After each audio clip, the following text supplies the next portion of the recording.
best place to hide the truth is in the pages of a book.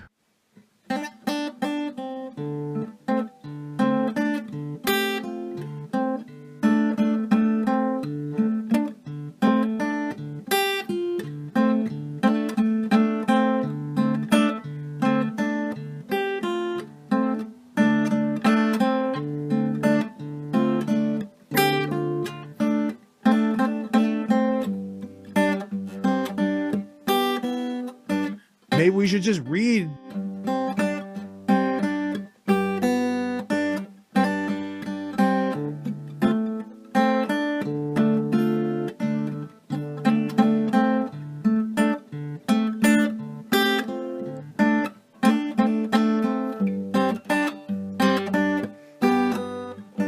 Maybe we should just read.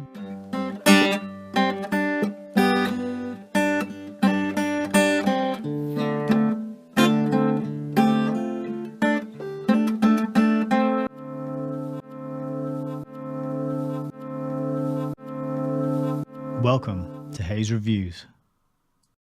Hello, good evening. Can you hear me? I hope you can. Hope you can see me as well. This is Nick, creator of Hayes Reviews, and we are back with another live stream, the third one of the week. How are you doing out there? I hope you're doing extremely well. Sorry if you just heard a bang on the desk there. I am really tired today, but it's been a good day. Been out and about, enjoying the beautiful British drizzle.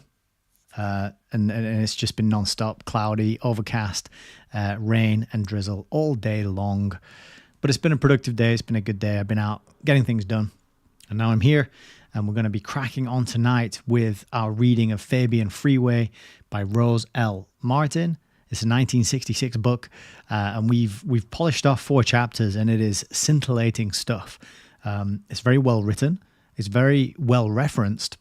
And it's giving us a really good insight into the machinations of the kind of characters who shaped the world that we live in today and have made a plan to shape the world we're going to be living in very soon in the future. And this plan is, at this point, over 100 years old. We've had 100 years of it at this point. And this is called Fabian Socialism. And the group, the Fabian Socialists, which we've been learning about in this book, are long-term planners. They are into changing things through gradualism. They plan so far ahead because they realize if you do things suddenly, people tend to resist. They don't want to change. They don't want a sudden, quick change. But if you do things gradually, incrementally, step by step, the totalitarian tiptoe, as a certain ex-British football player likes to say, then people don't notice so much. People adapt to it. They think it's natural. They think it's inevitable, and they don't push back so much. They figured this out, and they've been scheming and planning and rolling out their agenda pretty much unopposed for 100 years now. I mean, there are some people out there who do oppose this, and the main way of opposing it is by talking about it and pointing it out and saying, hey, this is happening, and they said this was going to happen, and now it's happened, and look what they wrote in that book 60, 70 years ago. Everything they wrote in that book is happening now. And so that's kind of what we're trying to do here on this channel, is to look at the books, go back, dust off some of these tomes that have been collecting and gathering on the shelves, and dive in and see what was known. And so Rose L. Martin, she's one of these people who was trying to fight back, was trying to alert people to this insidious agenda, which, as we've been discovering, is very much tied up with communism. It's very much tied up with technocracy. And that, of course, is world control by scientific experts. Scientific experts wielding some sort of digital system, which will, if we let it, be the kind of arbiters of what we can and cannot do in life. So that's what we're doing. That's what we're learning about. And we're back tonight to carry on. Doesn't that sound fascinating and interesting and uplifting? I hope I know it doesn't really sound uplifting when you put it like that. Kind of sounds a bit like terrible, in fact. And it is terrible on many levels, but that doesn't mean that we should cower and be fearful and be scared and avoid thinking about it and talking about it. Quite the opposite. quite the absolute very opposite. In fact, we need to be emboldened. We need to be, well, I can speak from my own personal experience. I feel better knowing about these things. I feel much more empowered because I can actually look around at the things that are happening and say, oh, I understand why that's happening. And I get it. It makes sense. I don't have as many questions and question marks surrounding things. So today I was in Manchester city centre here in the UK, and just watching the general kind of gradual decline, shady characters, unhealthy, gaunt-looking people, strange-looking people, massive amounts of, what would you call it, like graffiti, shops that are empty, smashed windows, boarded up windows. It's not a feel-good place to go, let's say, and the weather didn't help.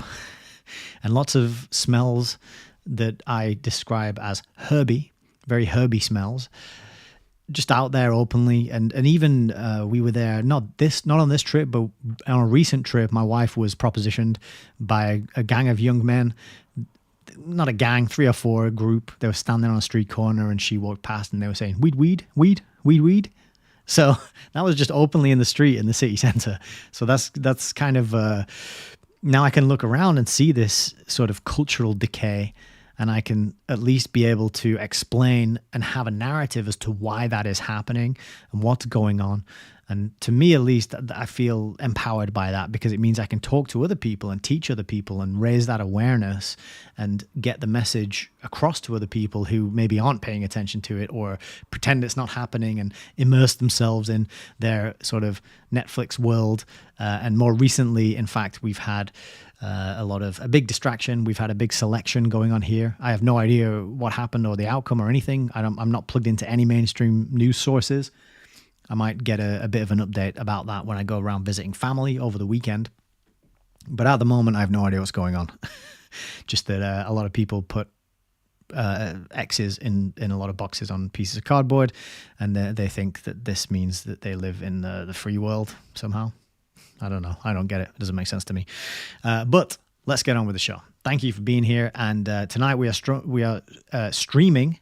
I nearly said we are strumbling because my brain was jumping ahead to the platform Rumble, which we are streaming on. So I don't know. Maybe we could merge streaming and Rumble and say we're strumbling. We're strumbling along tonight. We're strumbling, and we are YouTubing, and we are also embarking upon an odyssey. We are streaming to 3 places, and actually it's not even 3, it's 4, because we're also on Entropy as well. But I'll tell you a little bit more about that forthwith. So quick shout out. We got Heidi, CESP, Gwen. We got A World of My Own, and we have Frank in the chat on YouTube. So thank you all for being here, and it's lovely to see you. I could have a quick look at Rumble and Odyssey chats. Oh, we got CS Mally 369. Hello on Rumble. Good evening. It's so nice to have someone to shout out on Rumble. And we got ESP over on Odyssey as well. So that means we are broadcasting. People can see us. People can hear us. And that's fantastic. So let's get on with it, shall we?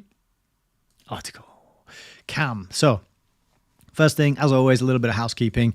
The schedule that we are on at the moment is here at the top of the YouTube channel, 7 p.m., Tuesdays, Thursdays, and Saturdays. This is going to continue until we get this book done. All right, so quite a number of weeks I think it's going to take us. There might be the odd Saturday that I have to miss, but that's because I have a family member who has a birthday and we are obligated to attend that birthday.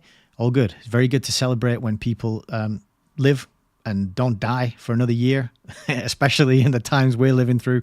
So there may be a Saturday that I have to miss.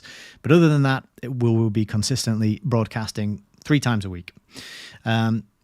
On my YouTube channel, I wanted to point out, and also on Rumble and Odyssey as well, that this week I've been busy as well making short clips.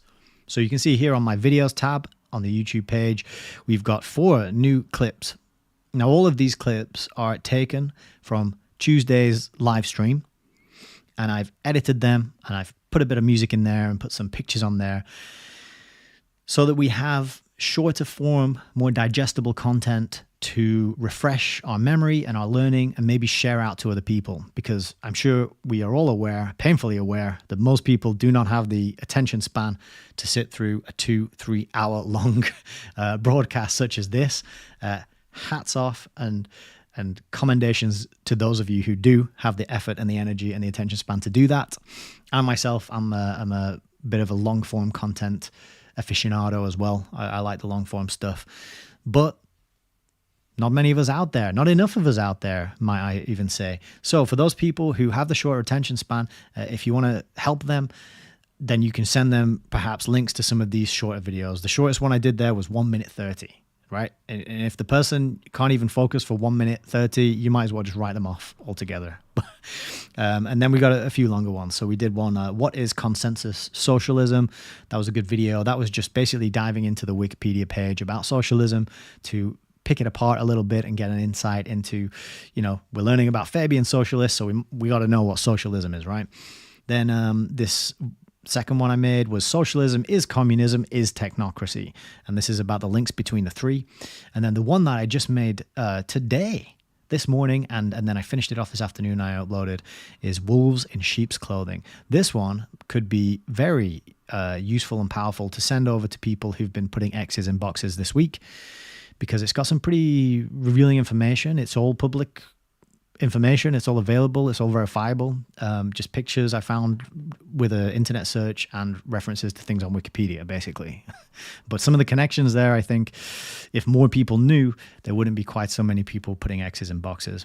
So that's what's new on the YouTube channel. Check out those short videos. Give me some feedback. I'm interested to know if people enjoy the background music. It seems to be a bit divisive. Some people get distracted by having a little bit of guitar tinkling going on in the background.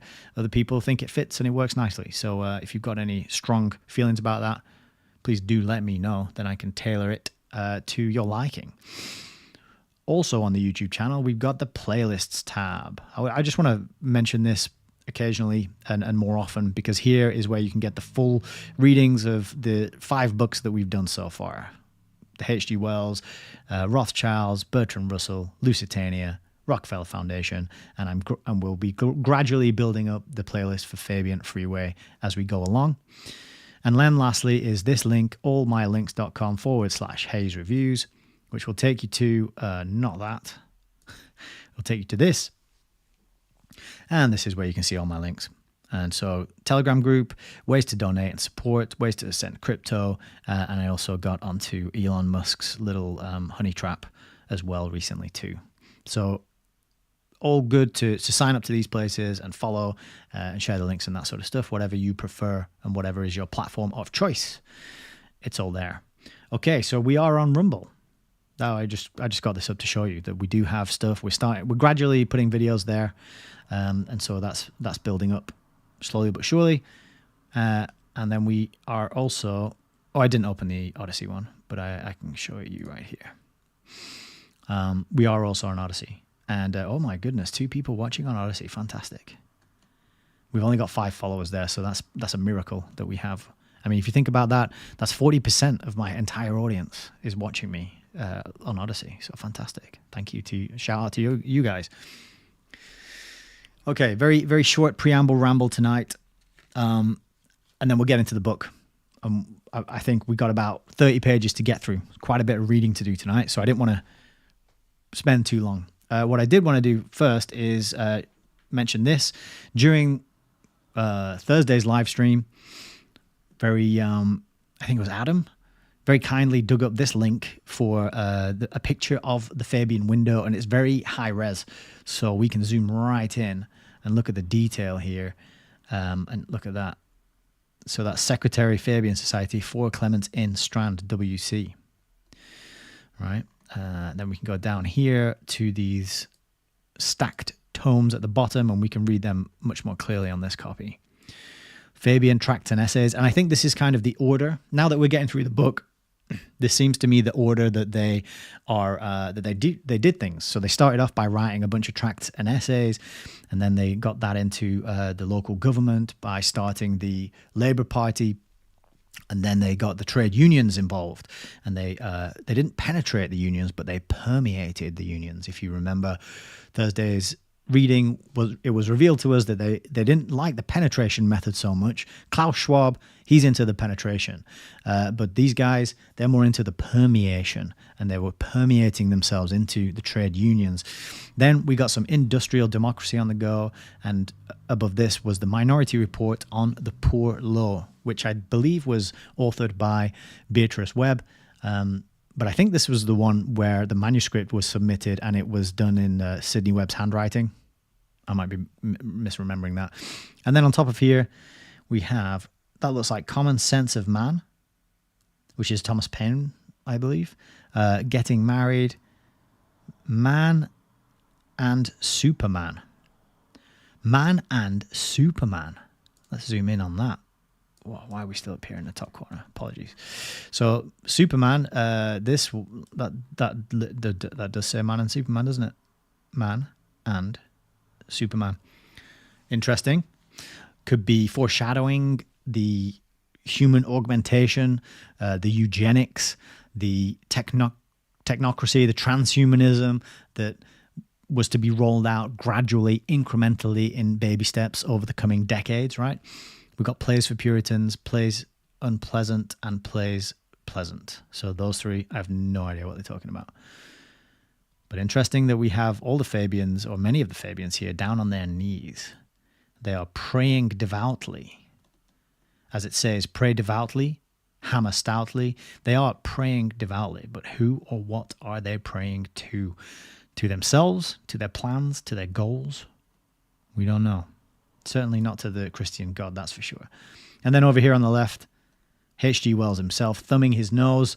I just read on Wikipedia, on Sidney Webb's Wikipedia page, actually, that H.G. Wells was only in the society for 5 years or so, and then he lampooned them in a writing where he ripped apart their goals and the group, and also Sidney and Beatrice Webb personally in particular as well. So that could be why he's down there doing the irreverent nose thumbing gesture.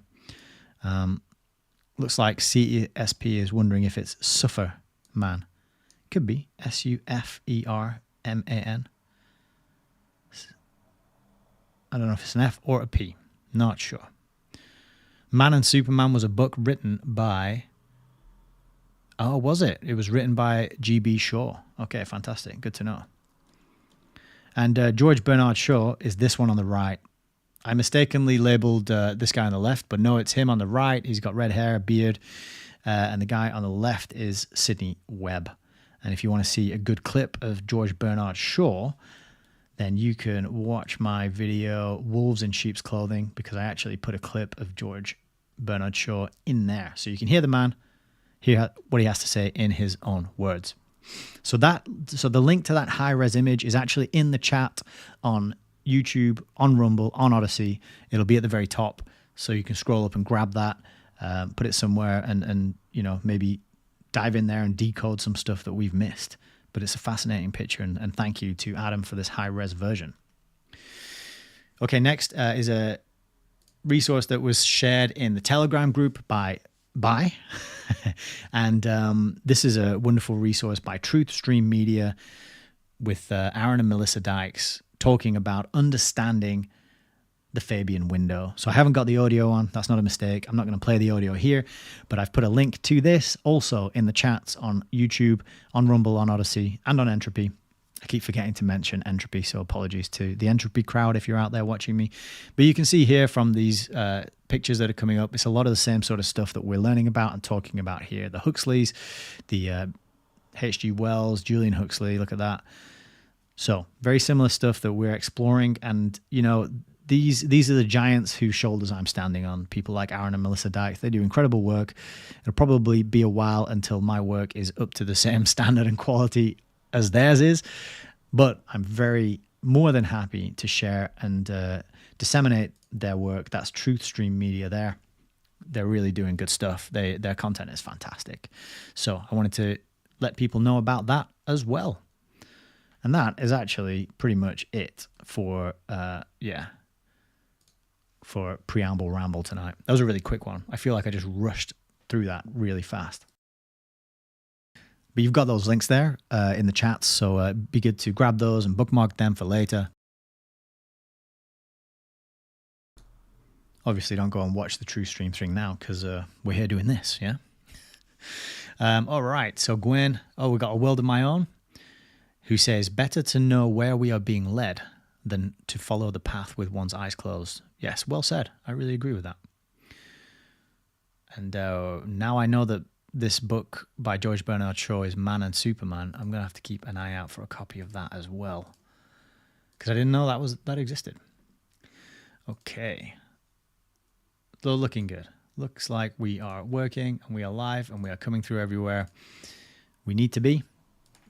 So let's get into the book. We got 2 chapters to do tonight, and I did have a quick glance at them. The first one's about 10, 12 pages, and then the one after that is a little bit longer. So the chapters are Chapter 5, Sedition Between Two Wars, and then Chapter 6, Dirge for an Empire. Remember,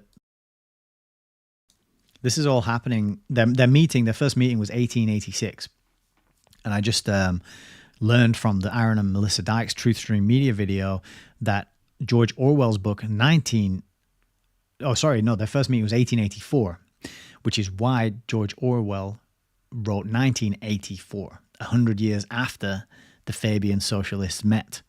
So if you want to know like what their plan is, what their goals are, read 1984, the George Orwell book. There's a reason that book is one of the classics and is everyone knows about it, and it's been turned into film adaptation. In fact, there's even an audio book version of it that's been made recently, because I've seen posters for it up around on bus stops in the sort of Greater Manchester area, and other places too. But I've been driving around and I've seen a big 1984 poster on the bus stop, and I thought, isn't that curious that they just happen to be making audiobooks of that classic. So if you want an idea of what the Fabian socialists are planning and want to achieve, then you can read that book. So it's all out there for us to learn if we're willing to read books. Basically, that's kind of the thrust of the argument here, and what I'm trying to communicate to people. So the timing of this is what I was talking about. This was 1884. They had their first meeting, and it was around the same time that you had Cecil Rhodes and Lord Milner, and they were putting into action their plans for the spreading of the British Empire. And so we learned that there was an overlap here. There was a kind of a connection and an overlap with the Fabian socialists wanting to also spread British imperialism.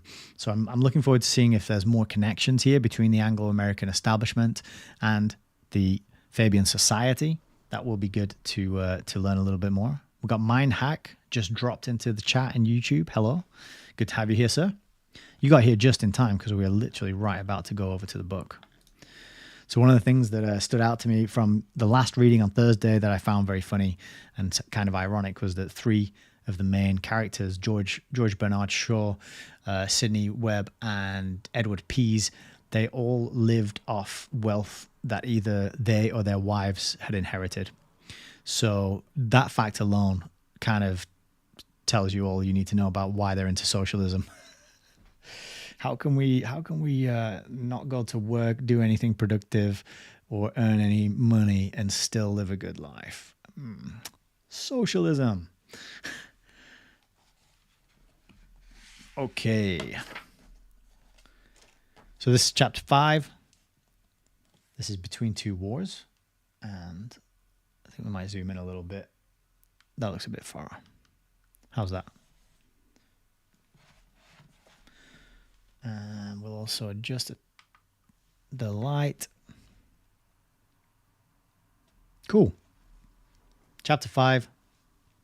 Sedition Between Two Wars.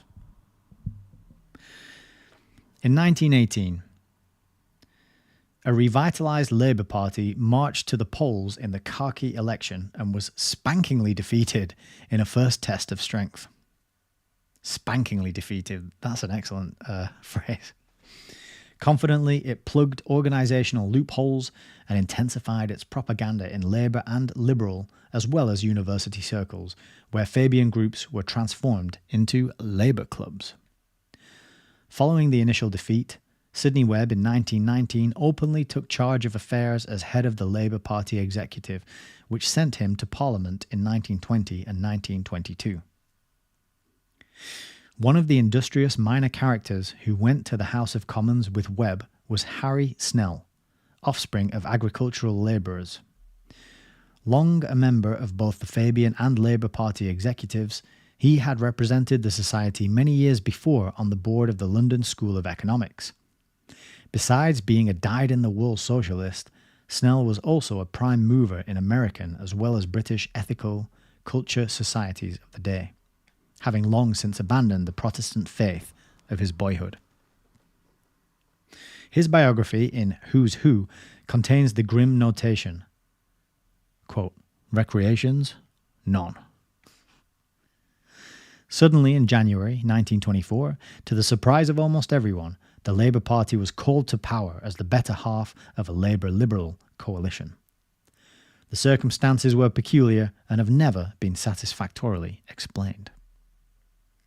As against 258 Conservatives sent to Parliament, there were 191 Labourites and 158 Liberals. Over the protests of Lloyd George, the old warhorse, the Liberal Party chose to throw its votes to Labour instead of to the Conservatives. Some interpreted this move as an expedient on the part of the Liberals to rid themselves of Lloyd George.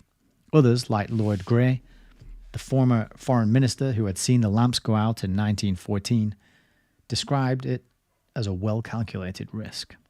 So just to ponder there a second on this little this bit here, which says the circumstances were peculiar and have never been satisfactorily explained.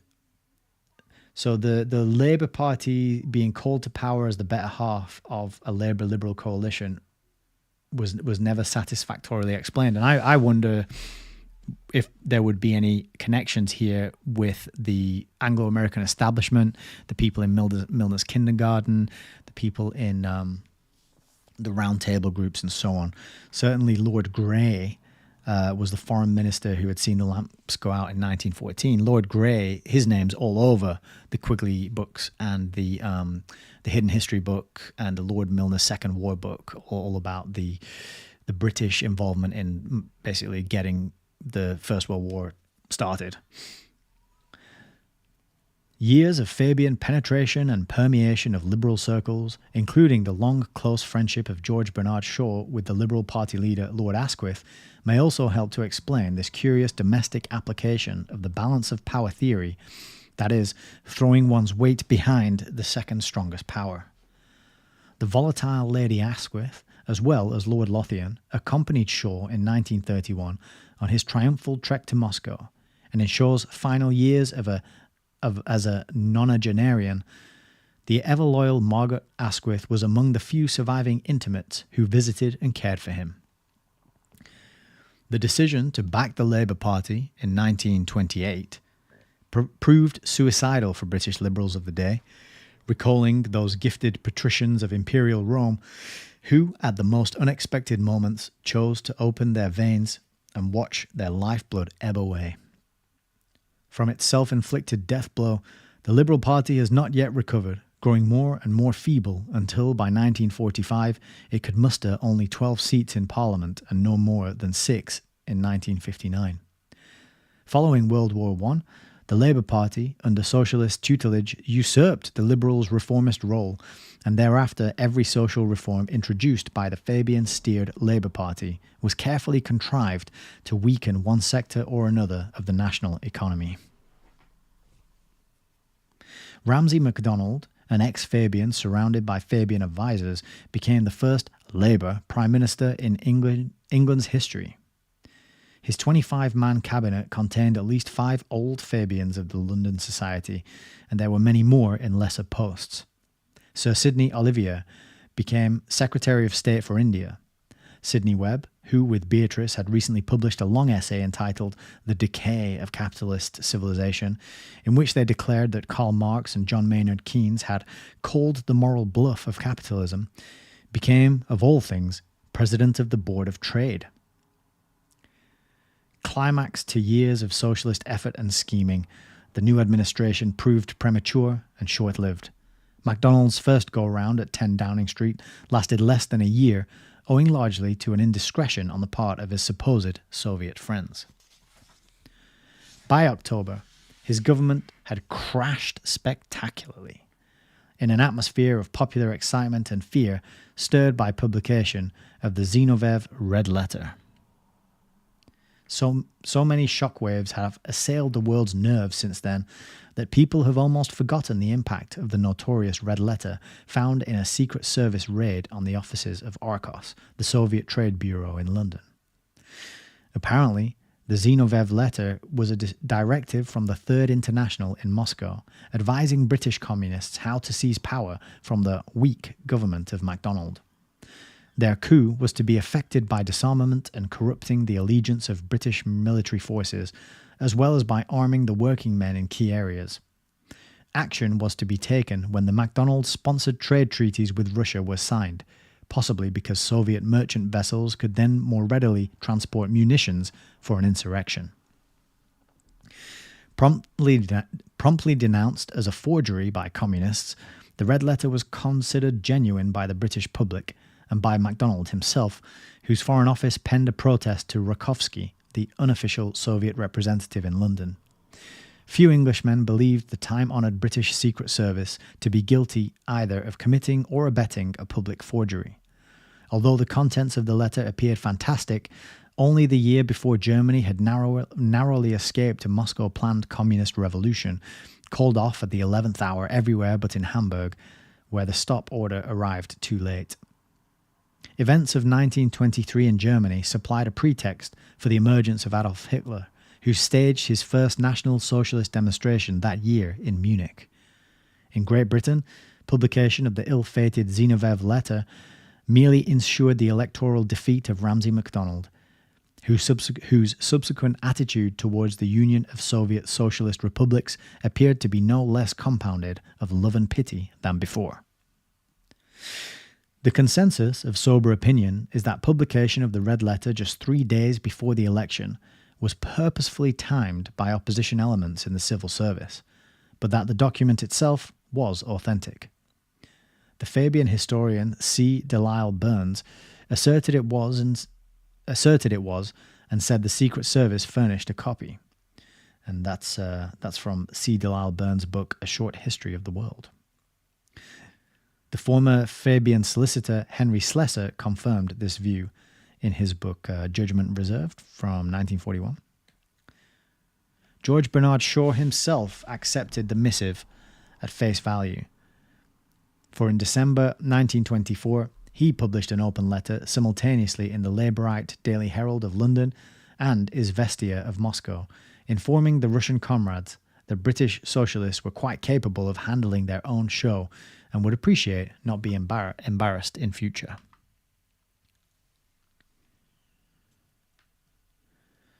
Shaw asked the Soviet government, quote, to tell Mr. Zinoviev plainly that he must choose definitely between serious statesmanship and cinematographic schoolboy nonsense if the Soviet government is to be responsible for his proceedings, which will otherwise make Mr. Rakovsky's position here almost impossible, end quote. And he added, quote, from the point of view of English socialists, the members of the Third International do not know even the beginnings of their business as socialists, end quote. Plain language from an old revolutionary to his fellows, and the fact that it was printed verbatim in the official newspaper Izvestia suggests that Shaw was already persona grata in the very highest circles in Moscow. Zinoviev, at a later date, paid with his life for this and other miscalculations.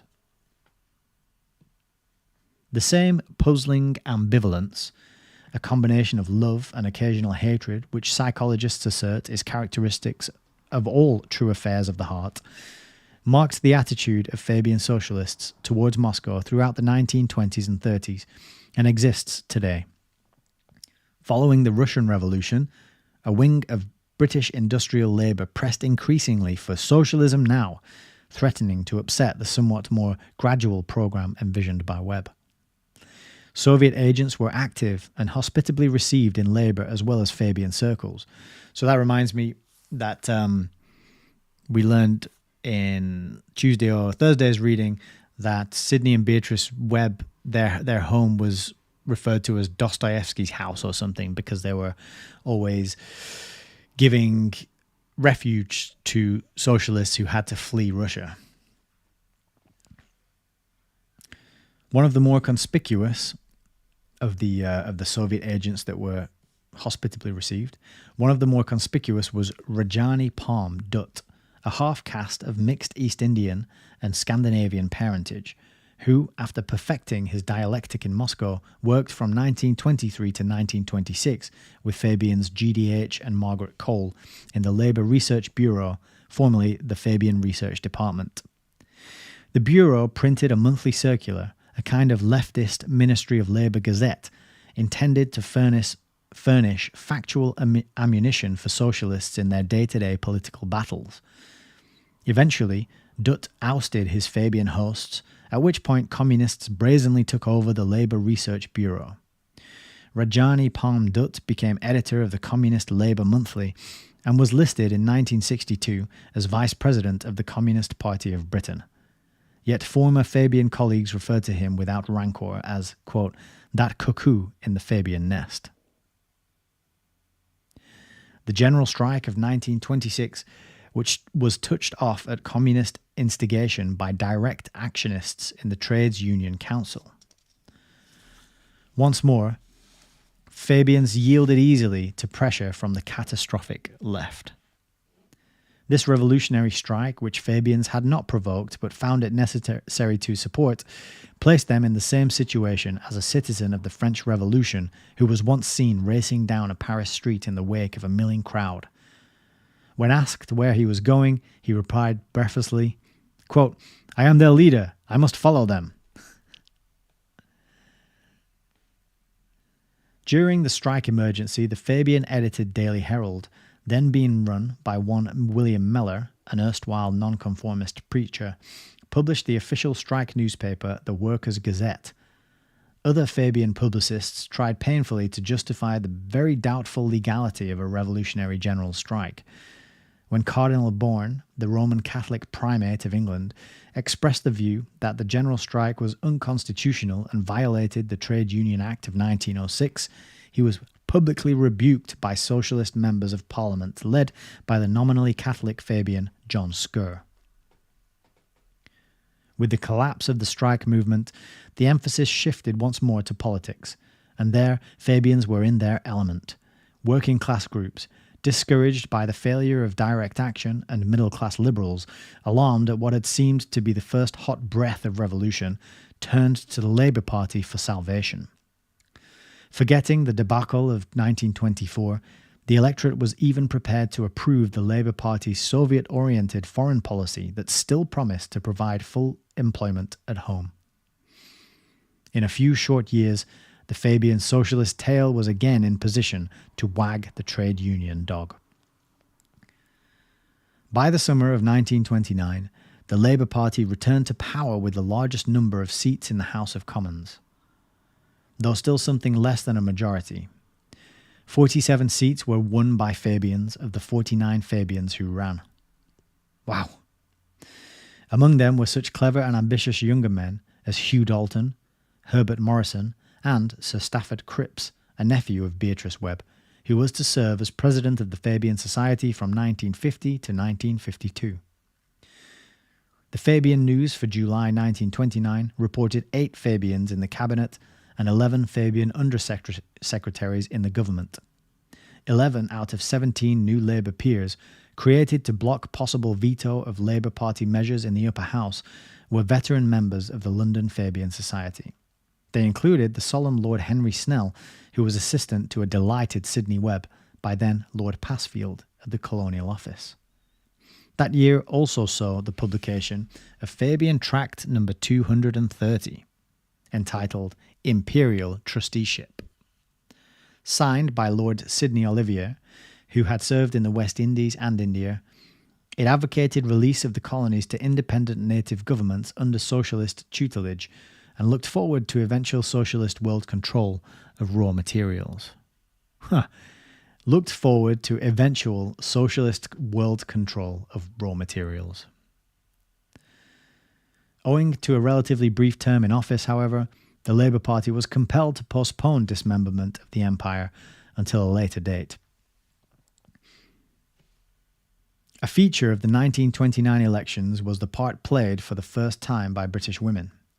Some 700,000 new women voters joined the Labour Party, lured by the promise of jobs for their men and by various social benefits to be bestowed free of charge, except, of course, for the eventual tax bill, which was not mentioned. The Labour Party had been late in announcing support for women's suffrage, even though a number of early suffragists like Inez Milholland and Annie Besant had been Fabians. Yet it managed somehow to reap the benefits of the Liberal Party's record in that field, as it did on the Freedom for Ireland issue. And just as a side note, I happen to know that Annie Besant was one of the main theosophists who did a lot of the writings that kind of informed the cultish religion of the UN. I think I'm right in saying that. Somebody can fact check me. Among the first three Labour women to be elected to Parliament was the redoubtable A. Susan Lawrence, who had just written a novel, Clash, purporting to tell the inside story of the general strike.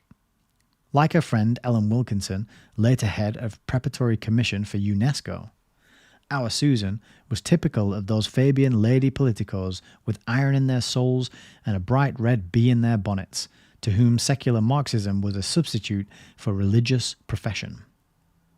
For 33 years of her life, she sat on the executive of the London Fabian Society. Long a member of the Labour Party executive and active in garnering the women's vote, she served as its chairman in 1930, gazing absently through her lorgnette at unruly males, as in her youth she had disconcerted her professors at Newnham College. To a colleague, Susan remarked significantly, quote, "I don't preach the class war, I live it." The common philosophical basis of socialism and communism was more evident to observers in 1929 and succeeding years than it had been before. All that distinguished many a Fabian socialist from the local communist gentry was the lack of a Communist Party card and a preference for indirect over direct action.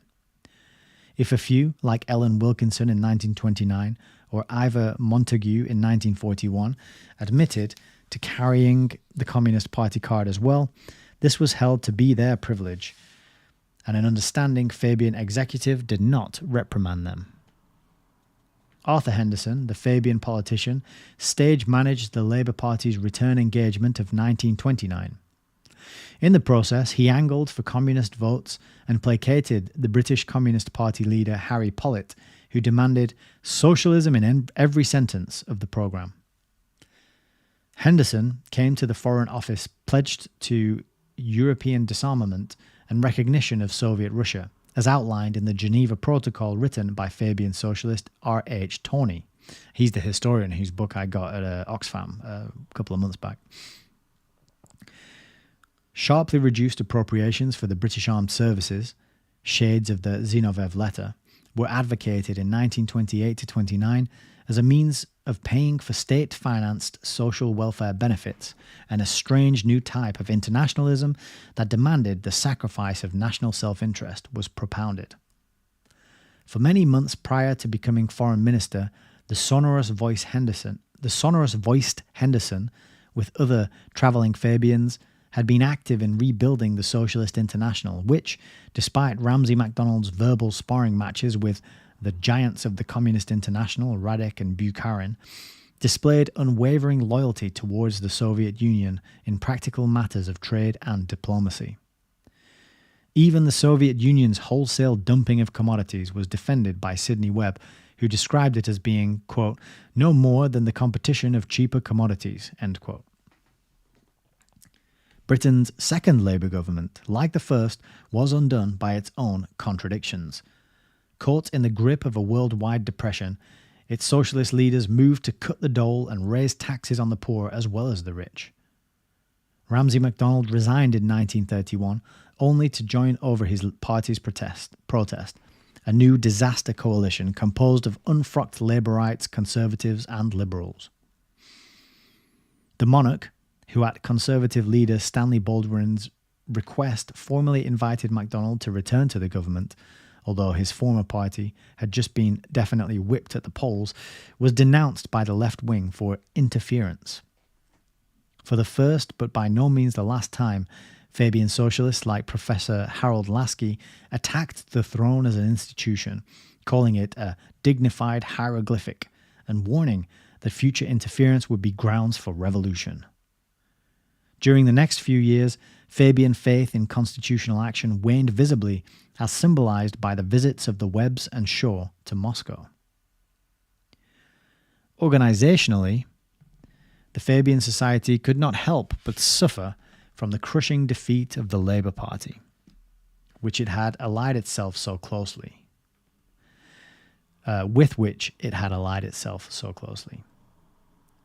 Yet, like the party, it preserved the spark of life. Though its financial resources appeared to shrivel and provincial Fabian societies in Britain, most of which had been turned into labour clubs, declined from 120 in the middle 20s to a mere 6 in the late 30s, the London Society and its executive brain trust were far from extinct. Like the tortoise, the Fabian Society had withdrawn temporarily into its shell, to emerge at a more favourable moment. The Fabian News still published notices of meetings, lectures, municipal and overseas socialist activities. A. Emile Davies of the Fabian Executive continued to rally the morale and retain the support of hardcore Fabians. The individual members devoted themselves as assiduously as ever to world travel and a variety of left-wing causes chiefly identified with the Popular Front activities of the 30s. There was always a Fabian in the person of W. Stephen Sanders or Philip Noel Baker at the International Labour Office in Geneva, and Fabian voices were prominent at the annual International Socialist Congresses.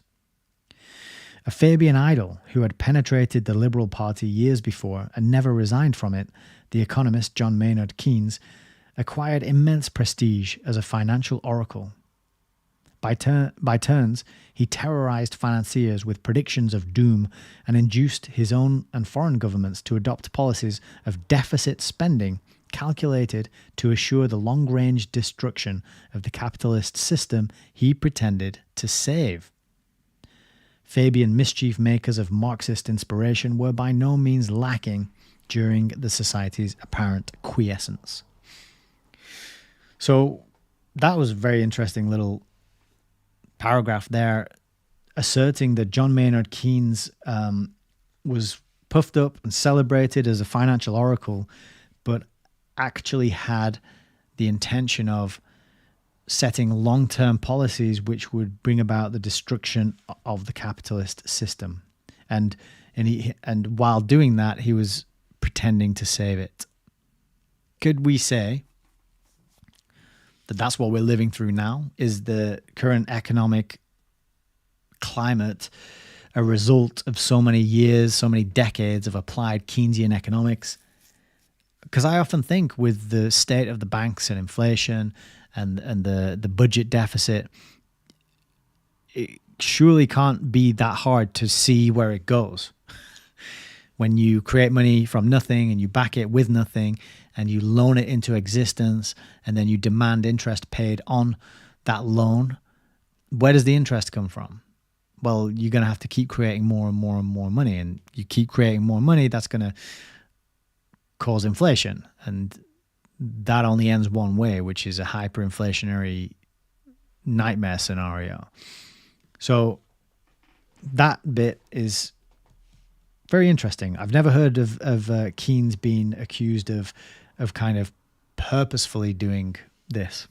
But it does make sense, doesn't it? If you're a Fabian socialist, you're positioned against capitalism, against individualism, and against theism. You're going to have that long-term plan. How can we destabilize and wipe out capitalism? Keynes is your man. Maybe that is why, as I mentioned in a previous video, Keynesian economics is the default economics that is taught in schools, colleges, and universities in the UK, for sure. Maybe in other countries as well. In the field of popular education, sometimes termed propaganda, individual members of the society were never more dangerously active than during the years leading up to World War II.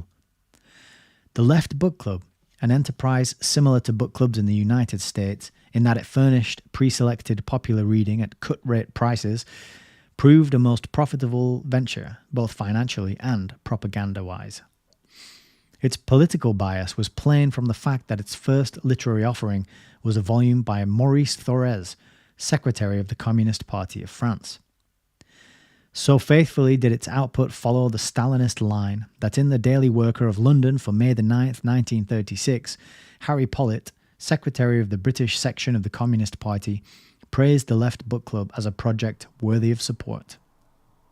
In a few years, its membership exceeded 50,000 and its annual income neared $400,000, proof of a substantial following in Britain. Actually, the circle reached by the club was much wider, since subscribers were urged through the Left News to organise left book clubs in their neighbourhoods for purposes of reading and discussion.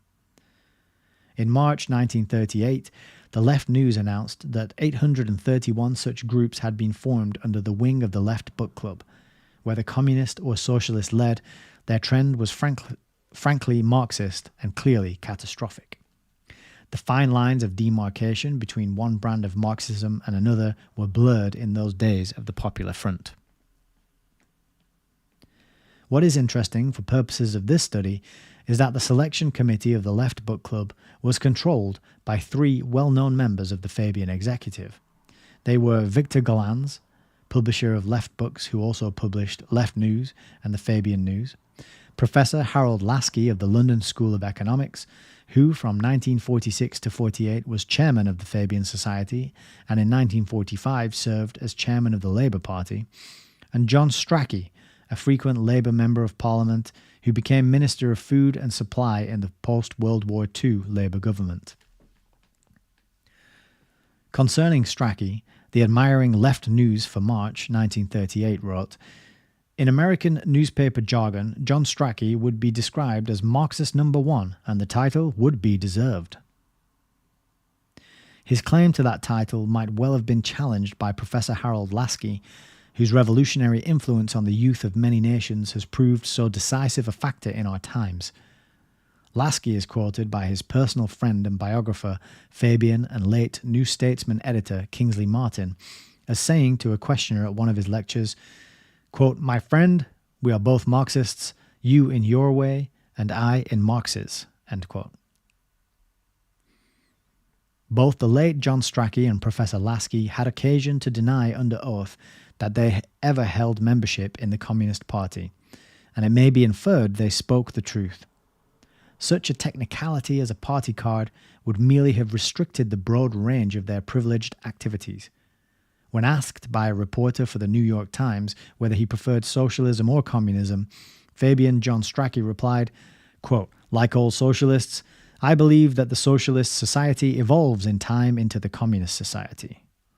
There you are again. So that's backing up Lenin's view, which is that socialism is merely the transitionary phase between capitalism and communism. With this statement, which was echoed in 1962 by the American communist Gus Hall, most Fabians would feel compelled to agree. Closely linked with the Left Book Club was a still more impudent contrivance known as the Christian Book Club, whose sole publisher was Fabian Victor Gollancz. Its general editor was the Dean of Canterbury, Dr. Hewlett Johnson, often referred to as the Red Dean. The first book this club recommended for Christian readers was Soviet Socialism, A New Civilization by Sidney and Beatrice Webb. The same work, which had been prepared with the aid of the Soviet secret police and which announced the Soviets' fabled policy of tolerance towards religion. Members of the so-called Christian Book Club were also privileged to purchase virtually the whole list of the Left Book Club selections at the reduced prices. Everyone loves a bargain, don't they? It's hard to say no to a deal, especially if it's books, cheap books. The inference seemed to be that, since Christians were not overly bright, they could easily be led down the garden path to socialism by a false appeal to ideals of brotherhood and social justice. In the Fabian socialist movement, as in Soviet Marxism, there was always a strong element of political messianism, diametrically opposed to the religious messianism of the one who proclaimed, quote, "My kingdom is not of this world." Both socialist and communist literature stressed the supposedly communal character of early Christianity, undetectable to anyone familiar with the epistles of St. Paul. Revolutionary Marxism, open or disguised, was presented as being the Christianity of today. Voluntary charity and renunciation of one's own goods were confused with the forcible confiscation of other people's property, as illustrated in the phrase of John Maynard Keynes, quote, "the euthanasia of the rentier." That is, the mercy-killing or painless extinction of those who live on income from invested capital. There was a lot to unpack in that paragraph there. But interesting, just that. Well, two things. One that they used feminism, which the Wikipedia article told us that socialism and feminism and environmentalism are very closely linked, and you got the social justice mentioned here again. And any critics, as she mentioned earlier in the first chapter, I think she was saying anyone who criticizes these ideas gets labeled as a right-wing extremist, which is happening today as well. 60 years later, still happening. But that they pulled the women in by making them false promises, promising them jobs for their husbands, not mentioning the raise in taxes that was going to follow. So they pulled the women in, and now they're also targeting Christians because they view Christians as not overly bright.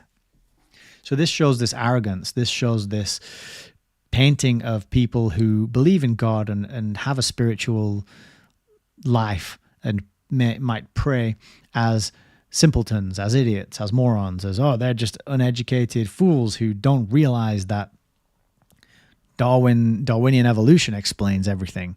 There was nothing, and then suddenly there was a explosion, and then all this inert, dead material organized itself into highly complex life. Obviously, these simpleton Christians will have to lie to them a little bit and replace their religion with communism. They'll never notice. From the beginning, the personal coolness of many Fabian leaders towards religion, ranging from polite agnosticism to the frank atheism of Shaw and Lasky and the amorality of Bertrand Russell, had been balanced by their far from indifferent attitude towards the religious-minded electorate. To churchgoers among the voting population, Sidney Webb had reasoned shrewdly. Socialist goals must be presented cautiously, in terms that did not appear to conflict with their religious beliefs. That's a footnote from Bernard Shaw, Report on Fabian Policy, Fabian Tract number 70, 1896. He said, "The Fabian Society endeavours to pursue its socialist and democratic objects with complete singleness of aim. For example, it has no distinctive opinions on the marriage question, religion, art, abstract economics, historic evolution, currency, or any other subject than its own special business of practical democracy and socialism." Than its own. So the only thing the Fabian Society cares about is practical democracy and socialism, and all that other stuff is kind of irrelevant to what they're interested in. But how do you disentangle all those things? Really, you can't, right? How can you how can you have how can you only focus on practical democracy and socialism and not go into economics and historic evolution? I don't know if that's like Darwinian evolution or just the evolution of the societies and the culture, currency, marriage, religion. All these things are all knitted and intertwined. So I don't know. That just seems disingenuous to say that they don't care about that stuff to me. Thus, Fabian News recorded that from 1891 to 1903, one Bruce Wallace, an honorary minister of a congregational church, held a conference every Sunday afternoon, and after a 15-minute prayer service, a Fabian lecturer spoke at considerably greater length. From that day to this, a good many nonconformist ministers of the gospel have deserted their pulpits to pursue political careers under the auspices of the Fabian Society, one of the most notable being Arthur Henderson, who negotiated Britain's recognition of Soviet Russia. It was not accidental that the endless series of pamphlets launched by the Fabian Society were piously called tracts. Like the earlier publications of the Christian socialists in England. So that is helping us to understand why in the Fabian window all the people at the bottom are kneeling down and praying and worshipping that pile of books and documents and things in the middle. These are the tracts, and they are literally modeling themselves after a religion. With the formation of the Labour Party, even Catholic working men could vote for socialist programs without subscribing directly to a socialist philosophy. Catholic members of Parliament on the Labour benches were permitted to vote their conscience on such matters as birth control and aid to Catholic schools, which to most Fabians seemed of minor importance.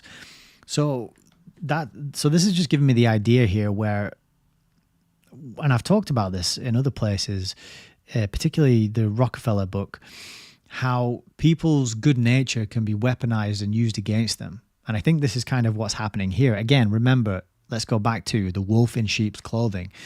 You think you're voting for one thing, but you're actually getting a completely different thing. And this is really opening my eyes and blowing my mind a little bit now about the British Labour Party and how many people have gone off to put the X in the box this week for that group. And they probably, a lot of them, many of them, most of them, I don't know the numbers, but how many of them actually know what it is that they're voting for?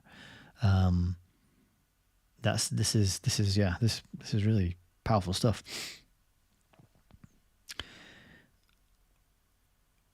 Where the hell was I? Oh yeah, so the reason that I stopped to make that point was this bit here about how Catholic working men were now enabled to vote for socialist philosophies via the Labour Party, right? Because they didn't have an option to do that before. And how they link this to this idea of voting with your conscience. It's the right thing to do. And you see this and hear this all the time. I was at a wedding a year or two ago, and we were sat, me and my wife and I were sat opposite two ladies who were single. I guess they were single. They were there together as friends. And they went off. They went off on a rant about Labour and voting for Labour, and just the vitriolic hate and palpable sense of righteousness and moral superiority that they had against anyone who would either vote otherwise, i.e. vote for the Conservative Party, or like me, I said I don't vote, and then I got the same kind of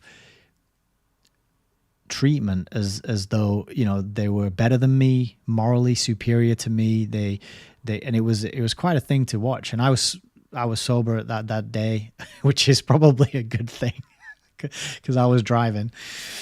Because if I'd have been drinking, I would have definitely got in there and had something to say about it. But as it was, I just smiled and nodded and kind of let it go.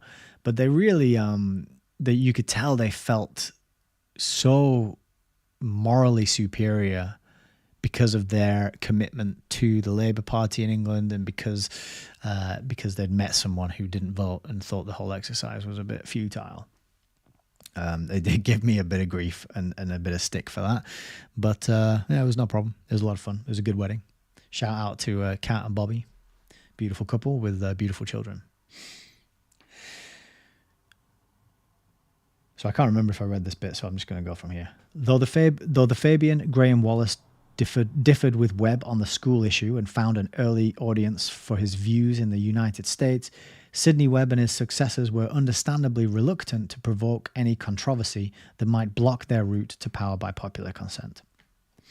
In this connection, however, it must be emphasized that Karl Marx is the natural father of all modern social democracy, not excluding those groups which for reasons of propriety choose to deny or dissemble the relationship.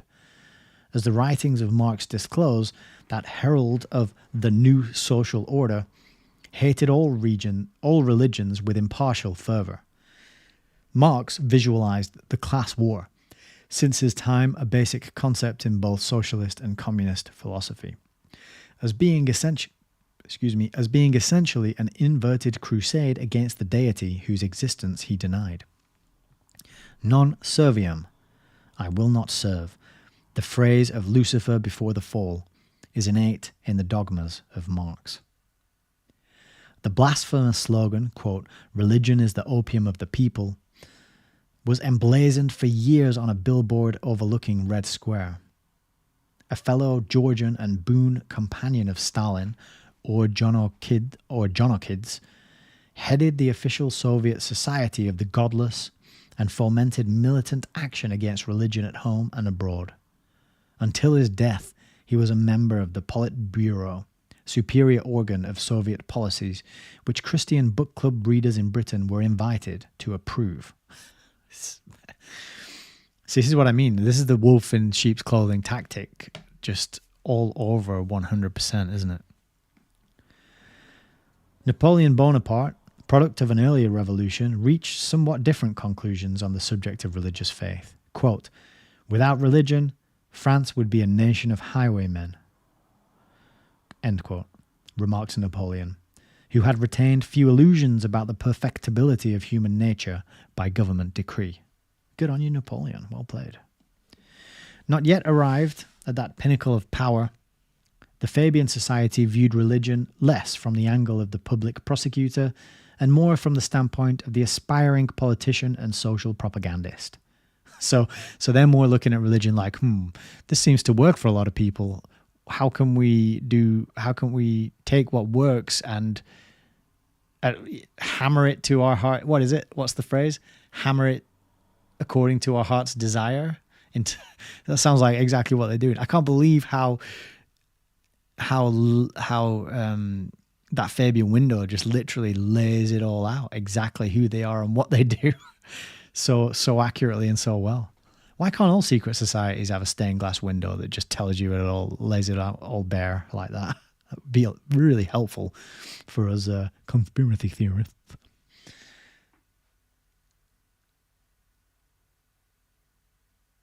For the most part, its spokesman prudently avoided outraging the beliefs of religious-minded persons, while soliciting their support for socialist candidates and projects.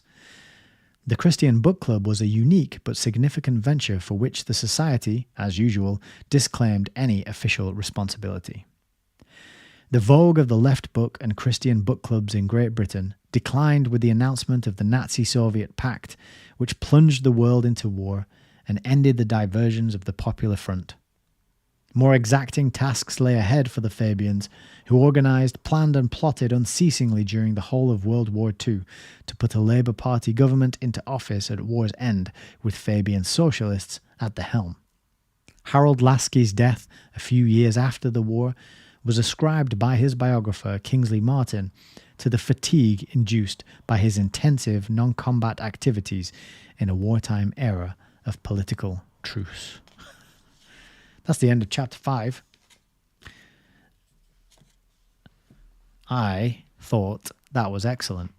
And Frank, I'm really glad you just typed that comment in there, because I was starting to worry that the broadcast wasn't the comments were so quiet for that last bit. I was starting to think, oh no, maybe it's maybe we've been cut off and I haven't realized. So quick check. Looks like we are still alive everywhere we're supposed to be. So that's good. Oh, we got Heidi on Rumble as well. Shout out to Heidi. Hope you are driving safely today. What a chapter. That was my favorite chapter so far. So I'll just have a little review of the comments. Dave Stevenson says, hey up, is it 7 already? It is, sir. It's 8:15 at this time. Frank says, perhaps Mandel House may have had some linkage with American Fabianism. Yeah, that's a good question, Frank. Let's see if he pops up later in the book, because he was popping up in the Lusitania book, whispering in the ears of Wilson in the lead up to that event. So this is around the same time.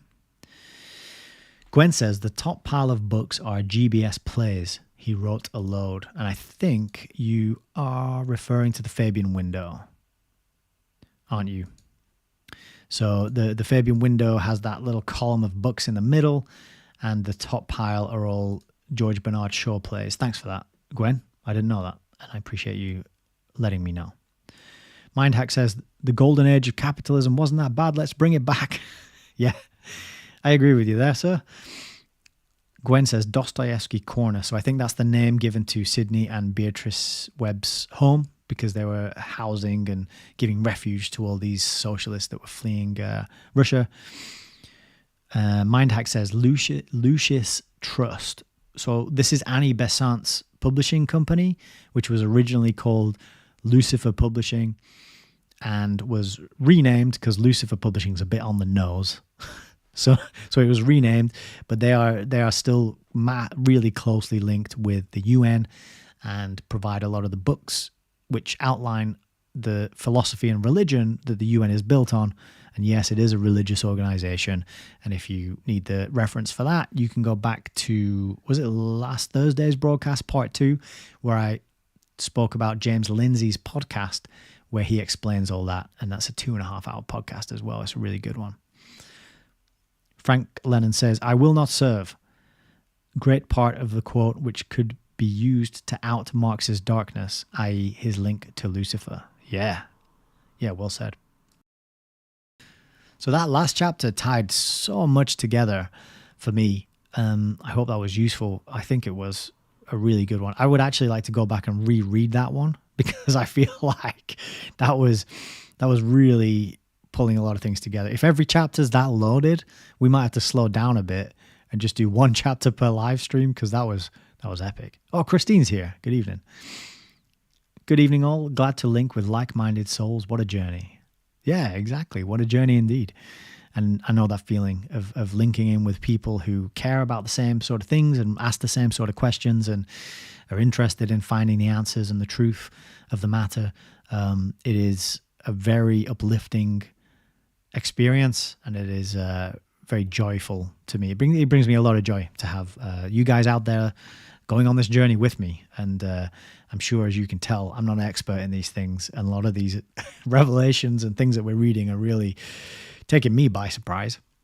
So in summary, that last chapter, we had the appealing to the women, and basically lying to them, and the pushing of feminism, get them to vote, and this way the Fabian socialists can, they've already permeated, one of the two, the British Labour Party, and now it's like, well, now we've got to give the vote to the women, because if we give the vote to the women, they'll vote for us, and that'll keep us in power to get our plans enacted.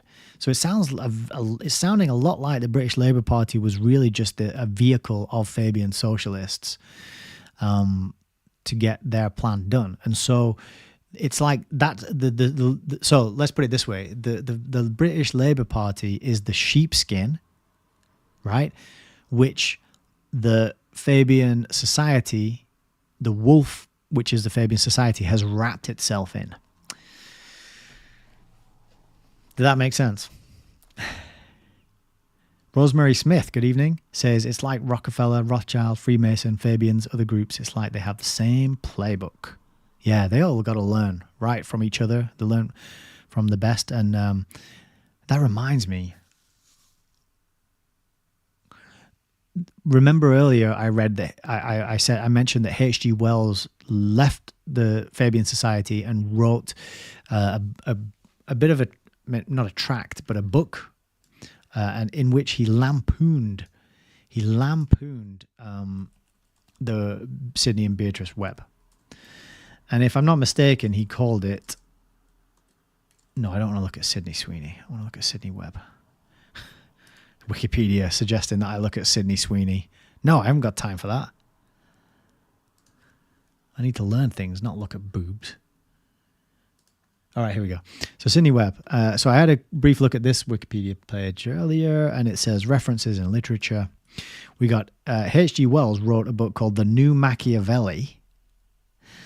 And in that, he says the Webbs, who he refers to as the Baileys, are mercilessly lampooned as short-sighted bourgeois manipulators. And the Fabian Society, of which Wells was briefly a member, and it says there, there's no reference for that, so I don't know if he was, and it says that the Fabian Society fares no better in his estimation. So the reason that popped into my mind, because we were just talking in the chat about they've all got the same kind of playbook, the same kind of skills, reminds me of Machiavelli, right? Or this book, which I don't think you can see because the light's too bright, but let's... The Prince, Niccolo Machiavelli. Maybe we'll just we'll bookcam that, shall we? So this is my copy of Niccolo Machiavelli's The Prince, which I got for 35 pence. You can't knock that for a bargain, can you? Come on. So yeah, just to kind of agree with your point there, Rosemary, it's these Machiavellian strategies and schemes and tactics which seem to be well known amongst groups and families and bloodlines and cults and secret societies and whatever you want to call them. Cowardly parasites is my preferred term. They have all these methodologies and these ways of manipulating the rest of us, the majority of us, because they know human psychology inside out. They know group psychology. They know what we yearn for, what we dream of, what we're scared of. They know all that stuff. They know us better than we know ourselves. And they've also got people like Machiavelli going and writing books, you know, and laying out the way to wage these kind of wars on people, to usurp and control and manipulate. So maybe that's another book we could read on the stream one day. I don't know if this is the full version or if it's edited in some way. I've never actually read it, but there it is. That's another one that we could do. We got a long list of books that we got to read, rapidly stacking up. So yeah, just to go back to this quickly. It's just interesting that H.G. Wells, allegedly, according to Wikipedia, left in 1908, left the Fabian Society in 1908, and clearly turned on them, and called the Webbs bourgeois manipulators in a book called The New Machiavelli. So it says here the book satirized Beatrice and Sidney Webb, and it was a literary scandal of its day.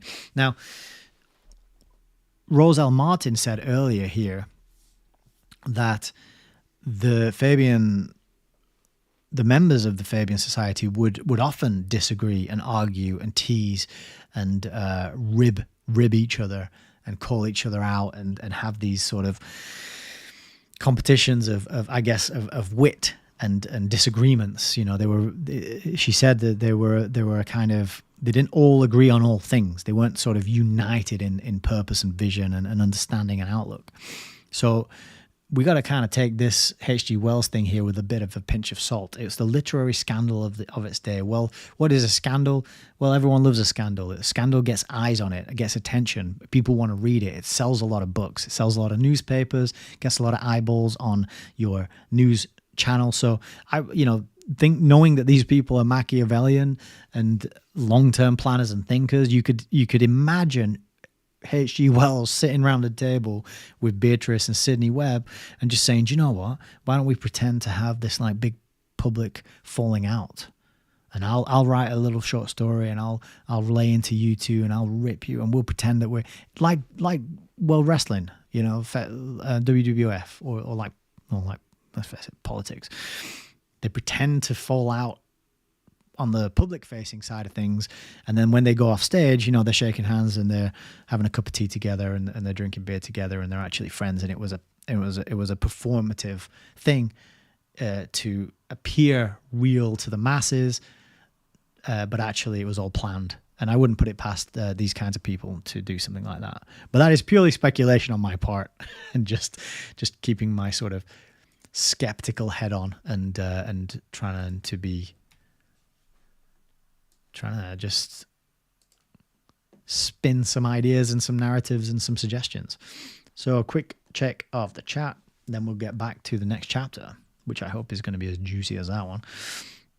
Dave Stevenson says, kind of makes sense that the Austrian painter kicked off so much with all this going on. The Austrian painter. Gwen Weston says, yes. Heidi says, nobody wants to hear this. Oh, should I read this before I read it out? Nobody wants to hear this, but the reason it all seems coordinated is because the powers and principalities are chaotically connecting all of them. Where's Peter? Peter hasn't been here for this one. I guess he's read this book already, or he's got some other things to do. I'm not sure. I haven't seen him on the Fabian Freeway stream so far. LJ is agreeing with Heidi. Heidi says the Prince is really short. That one must have lots of commentary. And LJ saying, yeah, where is Peter? Good point. Where is Peter? I don't think I have his email address. Otherwise, I could shoot him a message to see what he's up to, but I'll check. Frank Lennon says, I wonder if Wells' game in ridiculing the Webbs and Fabians was to throw the general public off the scent, so to speak. Yes. Frank, you can tell that we're in a Telegram group together talking every day, can't you? We're definitely thinking along the same lines here. And Christine is also of a mind to agree with us, saying that's what I thought too. And then Heidi saying, think Bush, Clinton, Bush, the buddies. Yeah, for sure. Remember during the Great Scam of 2020, there was a video of, I think it had Obama and Bush, maybe Biden as well, or Trump. It was like three of them, all, standing in some monument or something in America, all telling you, stay at home and wash your hands and wear your underpants on your head. And it just stood out to me because I watched it and I thought, is this real? Is this CGI? Are they just, they show you so clearly and openly that they're in a big club that you're not in, to use George Carlin's immortal phrase. R.I.P. George Carlin. All right, I'll have a sip and then we'll crack on with chapter 6.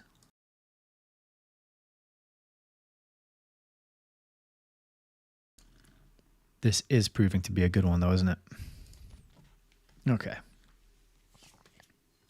So this is the chapter that's all about empire. It's called Dirge for an Empire. And this could be the one where we see Cecil Rhodes or Lord Milner perhaps showing up.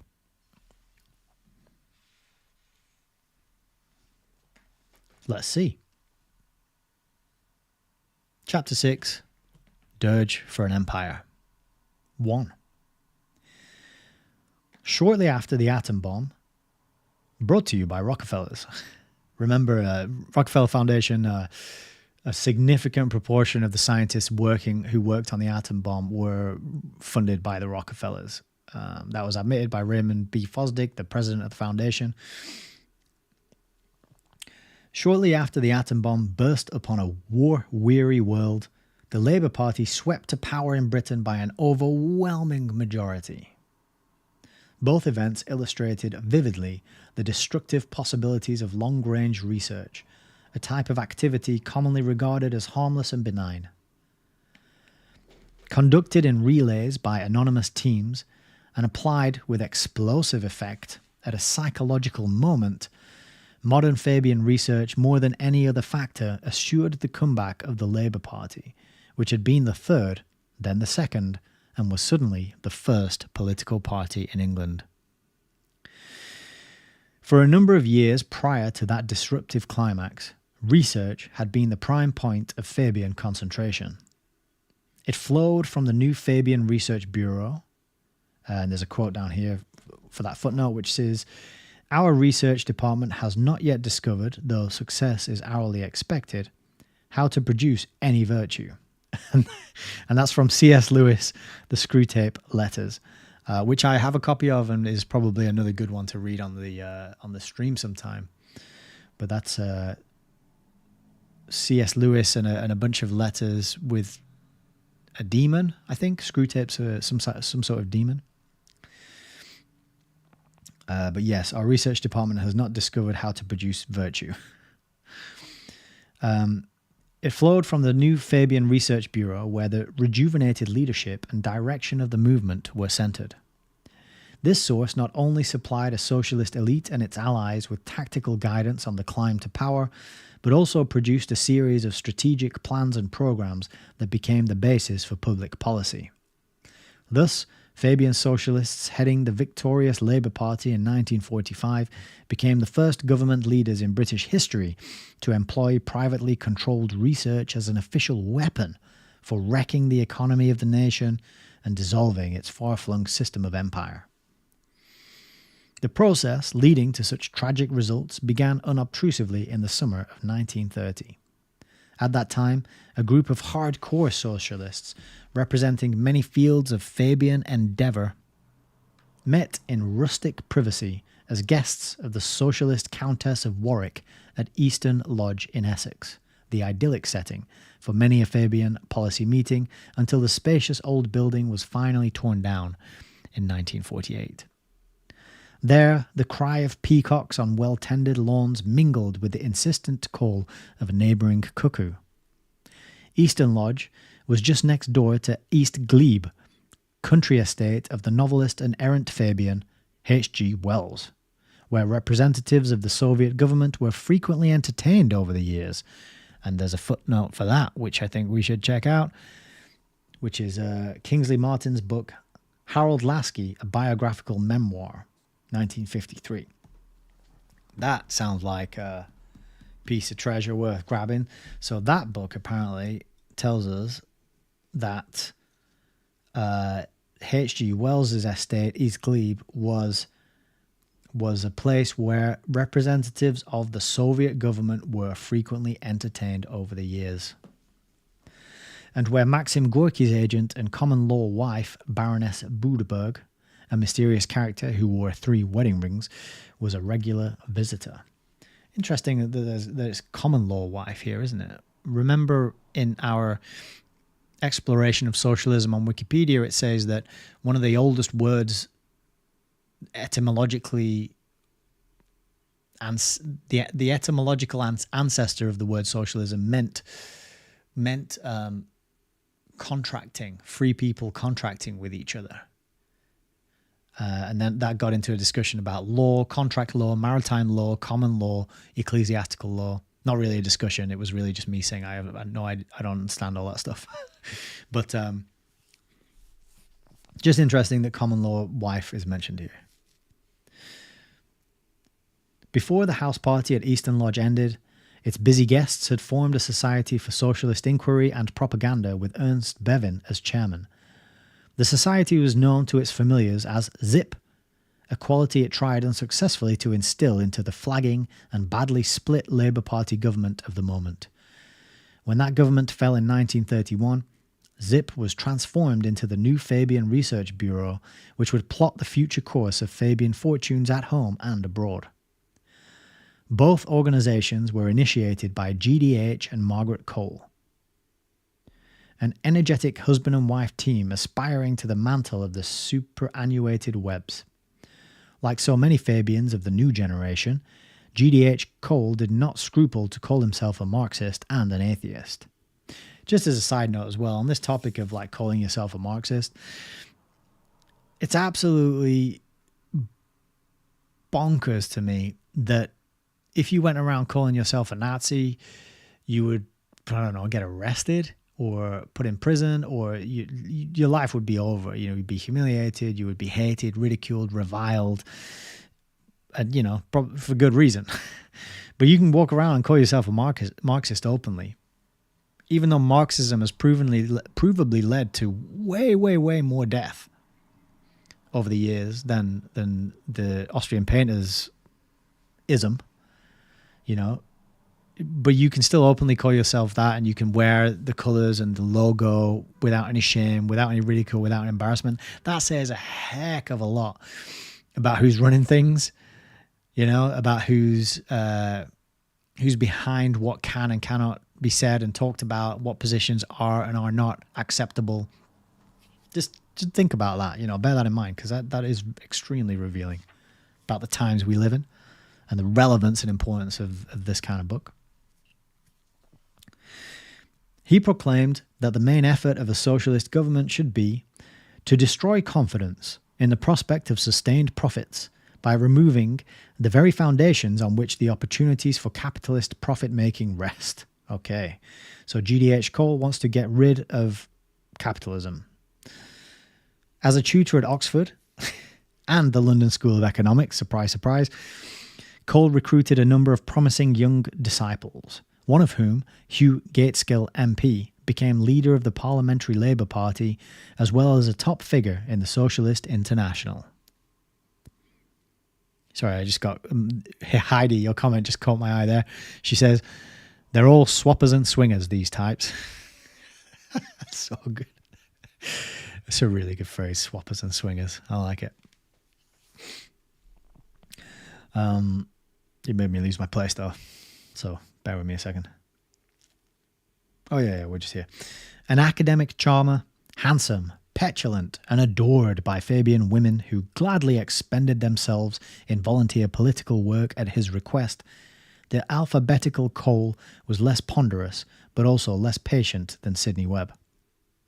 Prolific in print, Cole was credited with having written 91 published books before his death in 1959. Some socialist leaders, including Beatrice Webb, privately regarded his pert wife Margaret as the more able and tenacious member of the family team. Excuse me, I've got to cough and have a sip. I've got an itchy throat. This is good, though.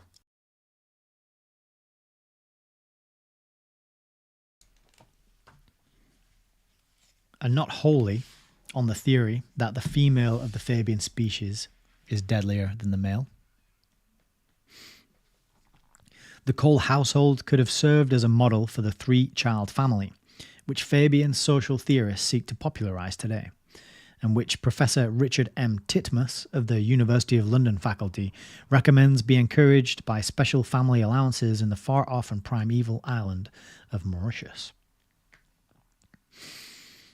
According to GDH Cole, the collective leadership of the new Fabian Research Bureau included the most outstanding figures in the Fabian socialist movement, some already well known, others marked for future prominence. A footnote there takes us to GDH Cole's article, Remembering the New Fabian Research Bureau, in Fabian Journal number 19. I thought it was going to give us a list of these promising... the figures that would come to future prominence, but it didn't, unfortunately. Unless we can dig that up. If we could dig up that... Oh, sorry, it's not on the screen. That reference there, if we could dig that up, like an electronic copy of that perhaps, we might find that list. But anyway. Its first chairman was Clement Attlee, a member of the Fabian Society since 1909, who succeeded Ramsay MacDonald as parliamentary leader of the Labour Party and became Prime Minister of Britain. The vice chairman was C.M. Lloyd of the New Statesman, for the benefit of whose knowledgeable contributors the Bureau often collected material and even ghosted entire articles. GDH Cole was honorary secretary, and his active assistant was young Hugh Gateskill, whose labour of love for the Bureau was only briefly interrupted when he went to Austria in 1933-34 on a Rockefeller Foundation scholarship. Surprise, surprise. Professor Harold Lasky and Leonard Wolff, who headed its international committee, joined the Bureau's executive the following year. The new Fabian Research Bureau proved to be another of those mysterious hybrids so dear to Fabian organisers and so difficult for outsiders to fathom. For 8 years, it led a nominally independent life as an affiliate, but not a unit of the Fabian Society. Founded to perpetuate the tradition of Fabian research after the old Labour Research Bureau had been conveniently captured by communists, it was the true repository of Fabian leadership during a period of transition and political reverses in Britain. Its modest offices, staffed by pretty young volunteers, sheltered a top-level socialist brain trust seeking immunity from Labour Party discipline. You know they're always up to no good when they want immunity. This arrangement offered continuity and privacy for the general staff of the Fabian socialist movement, self-designated apostle to the Gentiles of the English-speaking world. Subservient neither to the Labour Party nor to the Fabian Society itself, the Research Bureau operated as a remote control unit and planning body for both. Control was maintained through a system of interlocking memberships on the executives of all three organizations, a system still faithfully copied by Fabian-inspired groups in the United States. Top authority, however, resided in the Research Bureau, which issued its executive-approved directives in the form of personal briefings, as well as custom-tailored material for speeches, reports, resolutions, articles, and books. So this little bit here that we just read immediately brought to mind that clip of Hillary Clinton going over to the CFR, and she was saying something like, "Oh, it's really great that our offices are next door to each other now because I don't have to walk as far to find out what it is that I need to say." I got to dig that clip up because... But this is basically what they're saying, isn't it? It's kind of top-down, top authority, issuing briefings and custom-tailored material for speeches, reports, resolutions, articles, and books. So when I mentioned in one of the shorter videos I did, in fact, it's the last one that I put on the channel, the one about wolves in sheep's clothing, what I said there is so many of the public-facing household names have been through places like the London School of Economics, and they are not themselves. What I mean by that is they're not individuals with their own well-worked out philosophies and ideas and things to say. They are merely the puppets who are reading, who are receiving and then reading and then regurgitating top-down approved directives and custom-tailored material for speeches, reports, resolution, articles, and books. So they're reading from scripts, in other words.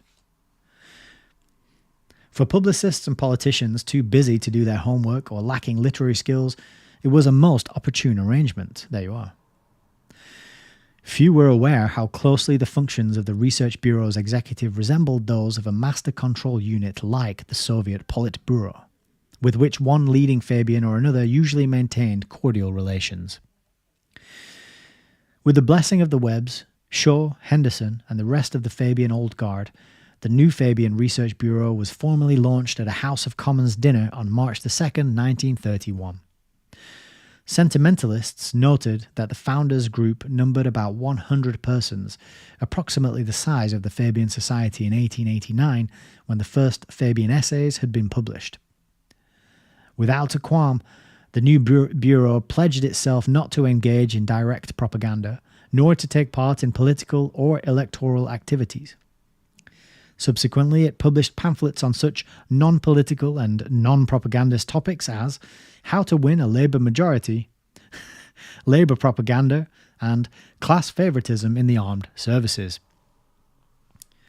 Displaying the usual eagerness of Fabians to forgive past communist aggression, the first field project sponsored by the new Research Bureau was a study of Soviet Russia, the land of full employment and forced labour by forgotten men. A select investigating team trailed the web cortege. Anyone wants to teach me how to pronounce that word there? Cortege? To Moscow in the summer of 1932. After being led around for 6 weeks by official guides, the team returned to write 12 studies in Soviet Russia. Like the Webb's book, it included a lyric account of Soviet justice, evidently derived from similar official sources. As for the famine in the Ukraine, the team's agricultural expert, John Morgan, perceived that dietary conditions on collective farms in the south left something to be desired, but he did not ascribe them to bad weather. One and all were uplifted at discovering among the Soviets that sense of collective purpose and planning so notably lacking in England and the United States in 1932. A less publicized, it just springs to mind as well that the people who are craving a sense of collective purpose and planning, they must hate themselves. They must have such a empty soul, or maybe no soul even, right? Maybe it could be that they just don't have a soul. Like to need to be part of a collective purpose and have someone else do the collective planning for you and your life. Sad. Very sad. A less publicized effect on the trip was to establish channels of communication between the socialist fatherland and the new Fabian leadership. Informed circles in Britain also aver that in the course of this visit arrangements were made for the return of the old Fabian Labour Research Bureau files, purloined by the Soviet agent Rajani Palm Dutt and containing names, records and statistical data of special value to socialists. By 1934, the Fabian Society had turned over all its research activities and most of its propaganda work to the new Fabian Research Bureau. With the non-political help of the Bureau, a number of Fabian intellectuals won parliamentary seats in the 1935 elections. That year, the Labour Party formally renounced the slogan, quote, "No arms for a Tory government." But as a matter of practical politics, the party's spokesmen and allies still contrived to delay every effort by patriotic Britons to rearm their country swiftly in the face of Hitler's mounting military might. That was a great bit of alliteration there, wasn't it? Mounting military might. How much the Labour Party politicking and Fabian fabricated propaganda in educational, trade union and social circles weakened the position of British diplomats and speeded the drift to war is a chapter Fabian historians prefer to pass over lightly. Those pacifist intrigues were calculated to transcend party lines and to enlist confused individuals at all levels of society. Most people today have forgotten that Sir Oswald Mosley and his wife, the former Cynthia Curzon, were ardent Fabian socialists in the 1920s and early 1930s. A wing of the society shared their misplaced admiration for Hitler, who also called himself a socialist. Even George Bernard Shaw, more intimately informed than some of Soviet trends and possibly anticipating the Nazi-Soviet pact, uttered warm words in favour of the former Austrian house painter. In the years leading up to World War II, the Mosley faction, due in part to Sir Oswald's elegant antecedents, succeeded in permeating certain upper-class circles and inducing them to oppose arms appropriations by Parliament. As leader of a neo-fascist party in Britain today, a noise-making fringe organisation which gives no evidence of mass support, Sir Oswald still appears to serve Fabian ends by indirection. His frequent rowdy weekend demonstrations tend to alarm moderate elements among British voters and give socialists an opportunity to picture themselves as the desirable happy medium between a largely fictitious right extremism and a very real left extremism that Fabians at no time have seriously opposed. And that's another very critical part as well, that and mirrors, now it mirrors the year 2024, that there is this largely fictitious right extremism, this label far right extremist getting thrown out, or alt right getting thrown out at anyone who criticized these kind of ideas. But there is a very, very real left extremism, which is leading to the clown. Let's just say the clownfish. There's a lot of clownfishery going on out there. And if you don't know what that means, then you obviously weren't here for the Rockefeller book reading. You'll have to go back and dig that. I'm not even going to tell you where it is. You're just going to have to dig through and find it. Sorry. With the announcement of the Munich Pact, dictated as much by Britain's military weakness as by the visible strength of the Nazi war machine, it became obvious to almost everyone that a general European war was imminent. Though Fabians have invariably depicted themselves as the world's greatest peace lovers, their political philosophy obliged them to welcome the coming cataclysm as a priceless opportunity for socialist expansion. Never let a good crisis go to waste, eh? Here was the long-awaited conflict which, as Karl Marx had foretold, and as every socialist devoutly hoped, would at last destroy the capitalist system and lead straight to social revolution in even the most persistently capitalist countries. In a mood of preparedness, which they had notably failed to display in their country's defence, Britain's Fabian socialists closed ranks and regrouped their forces in expectation of a post-war takeover. After some preliminary palaver, the New Fabian Research Bureau and the Fabian Society agreed in 1938 to amalgamate, thus making a long-standing liaison official. The 55-year-old basis was scrapped in favour of a new constitution with more modern phrasing but identical aims, which remains the present constitution of the society. After announcing, as usual, that, quote, the Fabian Society consists of socialists, the revised document stated, quote, it therefore aims at the establishment of a society in which the economic power of individuals and classes shall be abolished through the collective ownership and democratic control of the economic resources of the community. It seeks to secure these ends by the methods of political democracy. Oh, whoa, boy. Is that, can we find a copy of that? Constitution of the Fabian Society. I need to dig around on their website. I haven't had a look on their website that much. I got to get on there and check it out and see if there's a copy of their constitution on there. That's what do they call it? The golden bullet? Is that what you call it? A golden bullet? I think I'm getting my metaphors mixed up. What's the phrase that I'm trying to say? The thing, the final thing, the nail in the coffin. What's it called? Oh, it's late. It's not late, but I got up too early this morning. I haven't had enough sleep. The new constitution also specified. Oh, hang on. Let's have a look at this footnote for that quote there. Oh, Roselle Martin added the italics here. But yeah, that's it. The abolition. The abolition of economic power of individuals and classes. Silver bullet. No, there's something else when it's like when it's the thing, yeah, it's I think bullet's the wrong. I'm leading you astray with this bullet metaphor. It's something else. It'll come to me later on. There's another metaphor for the like the nail in the coffin, the final thing, that's just escaping me right now. It's right on the tip of my tongue as well, but anyway. The new constitution also specified the Fabian Society shall be affiliated to the Labour Party.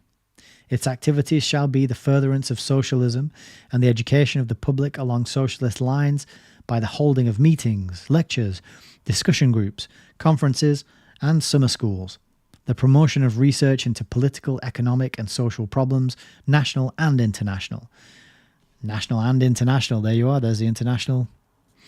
And the publication of books, pamphlets, and periodicals, and by any other appropriate means.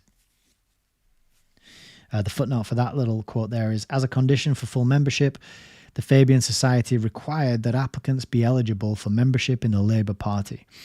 Associate memberships in the society were provided for members of other radical parties, including the Communist Party. This is insane. I would love to get a copy of the Fabian Socialist Constitution. In self-defense, the rules of the modernized society included the same self-denying ordinance adopted by the Research Bureau.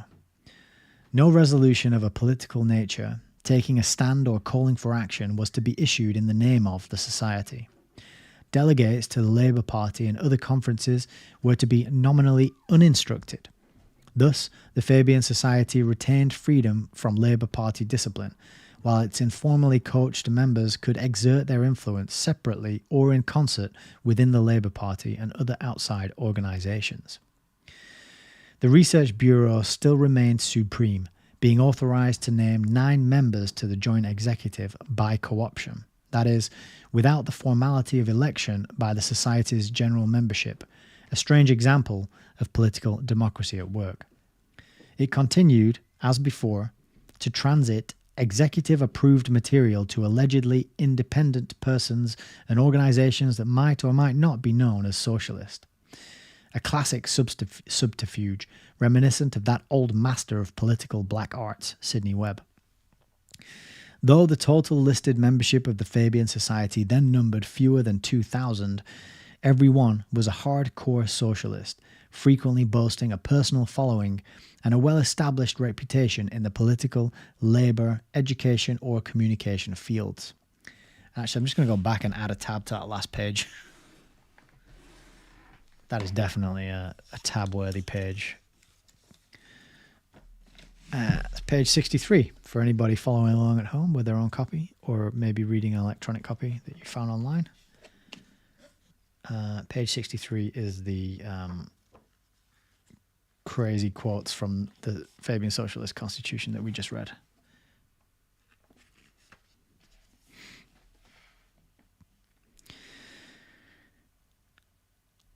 Though the total listed membership of the Fabian Society then numbered fewer than 2,000, every one was a hardcore socialist, frequently boasting a personal following and a well-established reputation in the political, labour, education or communication fields. As a symbol of the Society's longevity, the elderly Beatrice Webb was invited to serve as first president of the reconstituted body. Despite the rigged Moscow treason trials and blood purges, the Nazi-Soviet pact that triggered World War II, the rape of Finland, the seizure of Poland and the Baltic states, the old lady's devotion to the Soviet fatherland never wavered. Other Fabians, who sometimes found such vagaries hard to explain, were almost indecently prompt in condoning them when the Nazis invaded Russia in June 1941 and the Soviet Union became a wartime ally of Britain. While Winston Churchill remarked wryly, "If the devil declared war on Hitler, I should feel obliged to mention him favourably in the House of Commons." Members of the Fabian Society took a more cordial view. Communist treachery and brutalities were forgotten in their delight at feeling together again. Hastily, the Research Bureau assembled a volume of essays entitled Our Soviet Ally and issued a bestseller pamphlet. Fabian lecturers, following the example of Victor Galland's, stirred intellectual and trade union audiences by telling them that as allies of the noble socialist state, it now became their duty to achieve socialism in Britain as rapidly as possible. Leave the conduct of the war to the Tory politicians and prepare yourselves to take over at war's end, Fabian insiders were coolly instructed. Obviously, the advice was not meant to deter Fabian stalwarts from securing the best available civilian openings for themselves in the wartime ministries and civil service. It rather urged them to utilize such positions for advancing post-war aims as formulated by the Society's War Aims Research Committee. With the fall of the Chamberlain government in 1940, 4 veteran Fabians had already been named to the War Cabinet: Clement Attlee, Hugh Dalton, Arthur Greenwood, and Herbert Morrison. There's a footnote here about Arthur Greenwood which says that Arthur Greenwood's son, Anthony Greenwood MP, became the Fabian Socialist Secretary of State for Colonies in the Labour Party government of October 1964, keeping it in the family as usual. 4 junior ministers were Fabians, and more than a dozen others served as parliamentary private secretaries as wartime ambassador to Moscow. Beatrice Webb's favourite nephew, Sir Stafford Cripps, laboured to ensure the survival of the socialist fatherland. Cold-shouldered in public by the Russians, he continued to treat them with loving kindness. While the war lasted, Fabians of cabinet rank were obliged to render lip service to the war government, which they did in a bland and superficially correct manner. At the same time, they were able to open many official doors to Fabians of secondary rank who pursued their socialist objectives freely. Various members of the society, including Hugh Gaitskell and E.F.M. Durbin, climbed happily in the wartime civil service, while other Fabian socialist nominees were planted in key spots on special commissions and investigative bodies. Sir William Beveridge, a protégé of the Webbs for over 30 years, bluntly asked Ernest Bevin, Minister of Labour, to put him in charge of a manpower survey for the United Kingdom, including colonial manpower. When his request was granted in 1940, the Liberal Sir William quickly enlisted the services of GDH Cole and a whole crew of Fabian researchers who familiarised themselves at first hand with a wealth of current data relating to the working class electorate. In 1940, while the rest of the country was mourning the disaster at Dunkirk, the fertile planners of the Fabian War Aims Research Committee spawned a sinister offshoot, their own private colonial bureau. It was set up to deal directly with the colonial territories, then becoming increasingly involved in the war. Under cover of war's confusion and Great Britain's desperate need for support, this conspiratorial bureau devoted itself to fostering nationalist movements in colonial areas, chiefly but not exclusively British.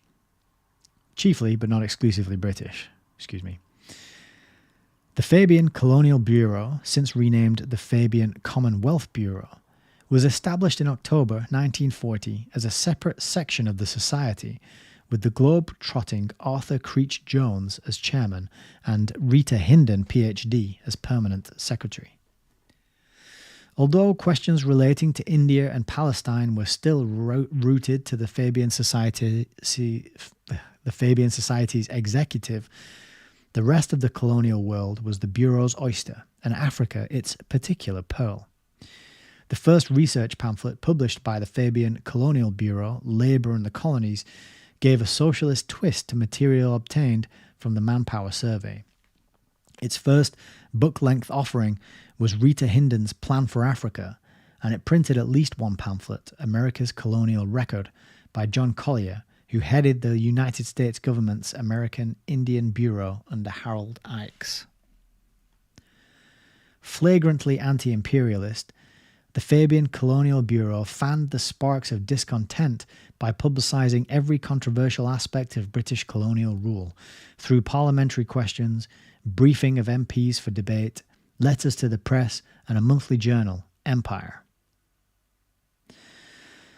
During the war and after, it maintained personal contacts with a network of chosen native politicians, many already versed in socialist doctrines derived from Fabian professors at English universities, including Kwame Nkrumah of Ghana, Tom Mboya, secretary of Kenya's KANU party, and Jomo Kenyatta, leader of post-war Mau Mau atrocities in Kenya.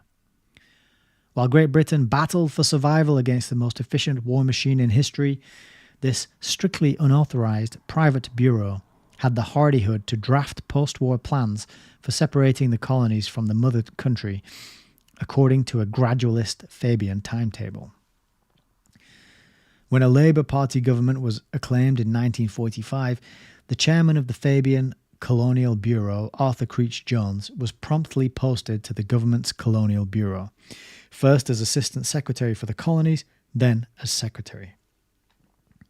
There, he was at liberty to translate socialist programs privately concocted by Fabian researchers into official action by the British government. In a remarkably short time, one jewel after another was plucked from the imperial crown, sometimes to the accompaniment of native turmoil and bloodshed. India first, then a succession of territories step by step. What the various colonial demands for independence, presented by a handful of highly articulate native leaders skilled at arousing the primitive masses, owed to Fabian tutelage and prodding, is a question that still merits research. Certainly, Great Britain's post-war decision to divest herself progressively of her colonies, as the Fabian News proudly proclaimed, quote, owes more than can yet be properly assessed to painstaking Fabian work, which permeated in true Fabian tradition the thinking not only of the labour movement, but gradually of wider circles as well. With the creation of the Fabian International Bureau in December 1941, the structure of the mid-century Fabian Society was complete. Nominally, the International Bureau was organised as a secretariat and clearinghouse for socialists in exile, who had found asylum in wartime London and dreamed of heading post-war governments in their homelands after liberation. Actually, it became the directing force of the Socialist International, in which German Social Democrats had once played the leading role. Due to its interest in the political aspects of the various liberation movements and its connections with underground groups in the occupied countries, the Fabian International Bureau operated from the start under rules of extreme secrecy. No membership lists or details of its activities were ever published, although the names of its officers and advisory committee were always public property. The first chairman of the International Bureau, which like the Colonial Bureau operated as a separate section of the society with its own membership lists and affiliates, was Philip Noel Baker MP, a future Nobel Peace Prize winner like Dr. Martin Luther King, and a minister in the 1945-51 Labour governments.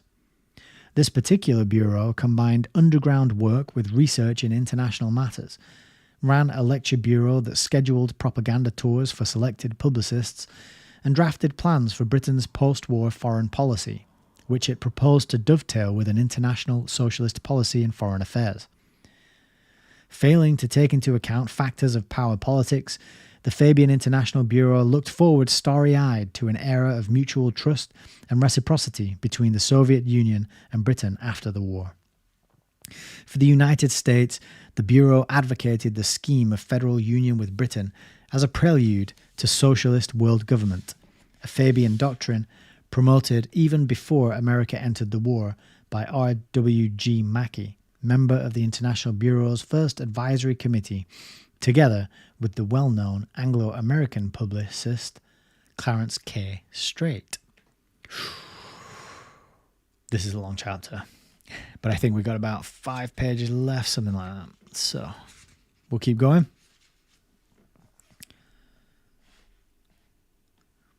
The Labour Party, 2. The Labour Party's return to power at war's end was virtually assured 3 years earlier as a result of a shrewdly planned and carefully stage-managed propaganda coup that bypassed the political truce which all parties in Britain had pledged themselves to respect during the war. On December the 9th, 1941, just 2 days after Pearl Harbor, the very social-minded Sir William Beveridge celebrated the ending of his War Manpower Committee with a cocktail party. The high point, as he remarked frivolously, of a day which included a 35-minute personal interview with H.M. the King. End quote. On December 11th, he submitted a basic memorandum to the government regarding the cause and cure of poverty. Within a month, at the instigation of 2 Fabian cabinet ministers, Arthur Greenwood and Ernest Bevin, Sir William was appointed a one-man committee to report on the possibilities of ending poverty through a system of state-financed social insurance. Since his youth, Fabian patronage had moulded the career of Sir William, later Lord Beveridge.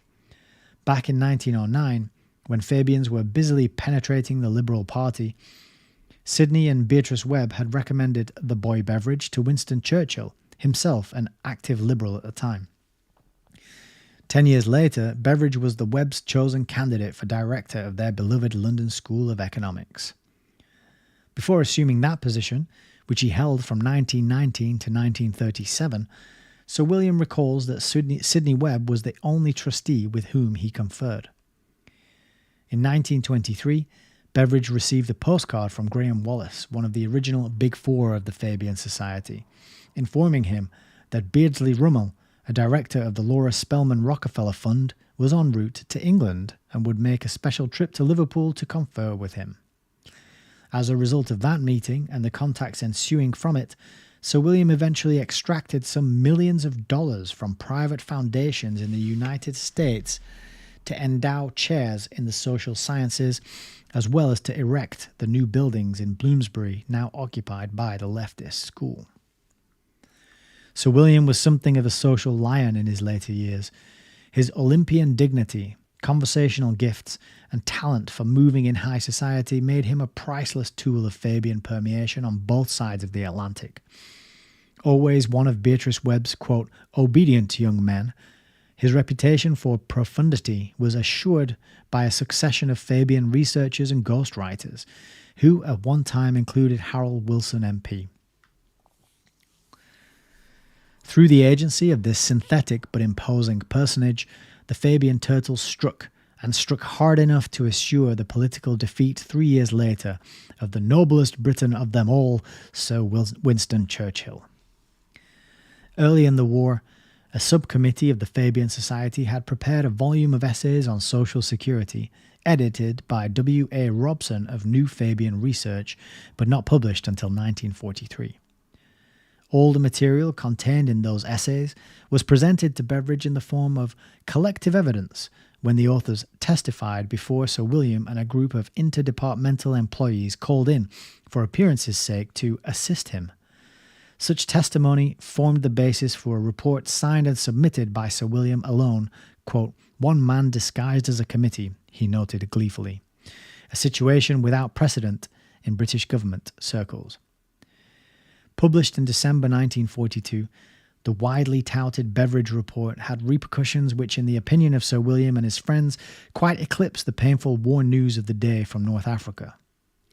In his effort to muster the virtually unarmed British people for the battles and sacrifices ahead, all that Winston Churchill had honestly been able to promise was blood, toil, tears, and sweat.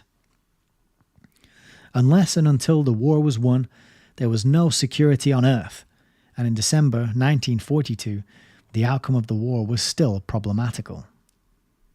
Yet here was Sir William Beveridge offering everyone paradise unlimited, as if victory were already assured.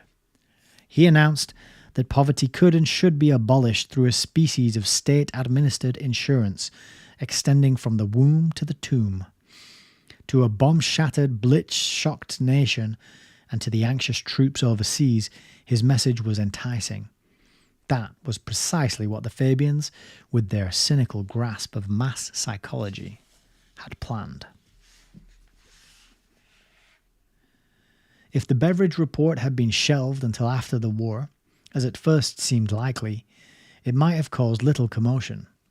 Fabian socialists had no intention, however, of allowing their master stroke to be quietly deflected.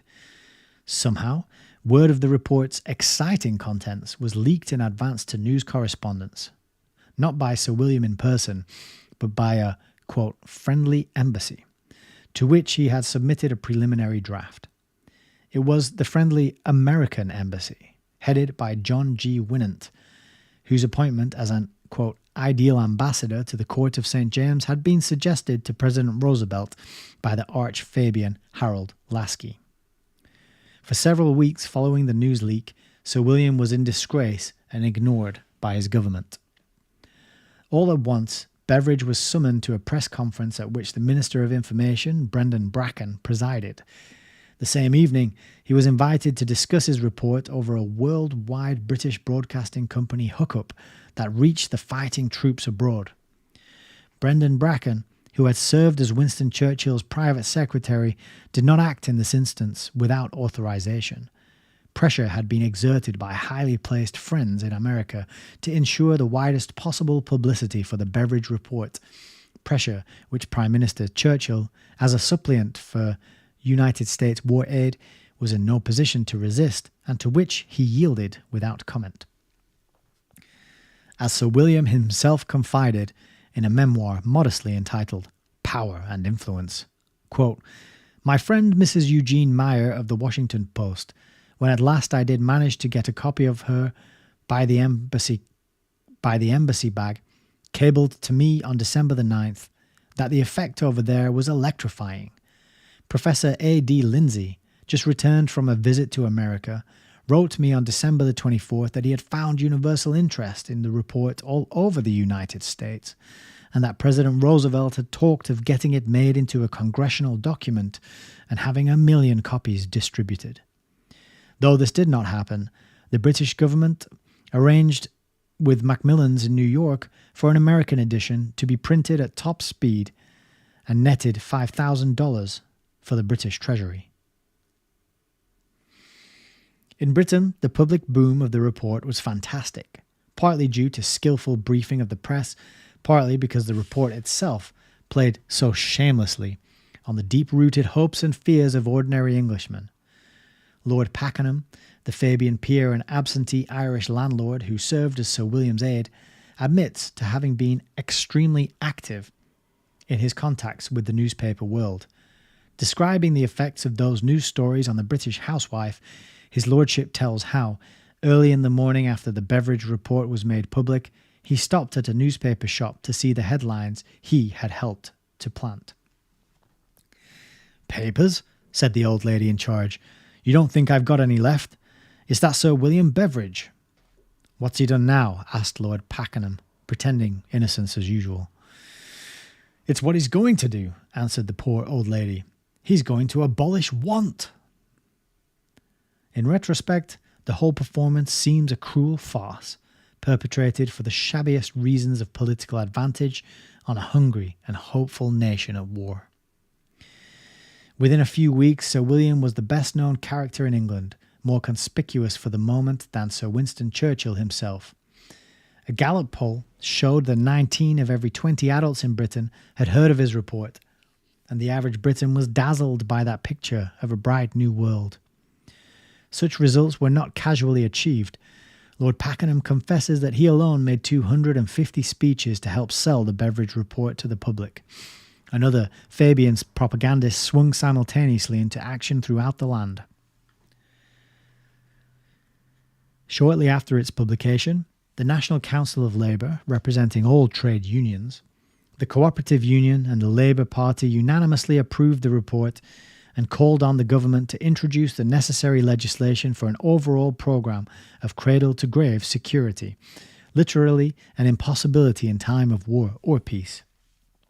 Generously, the Fabian Society loaned its research secretary, Joan Clark, to the Labour Party to aid in organising a nationwide social security league and in keeping the issue alive among the voters.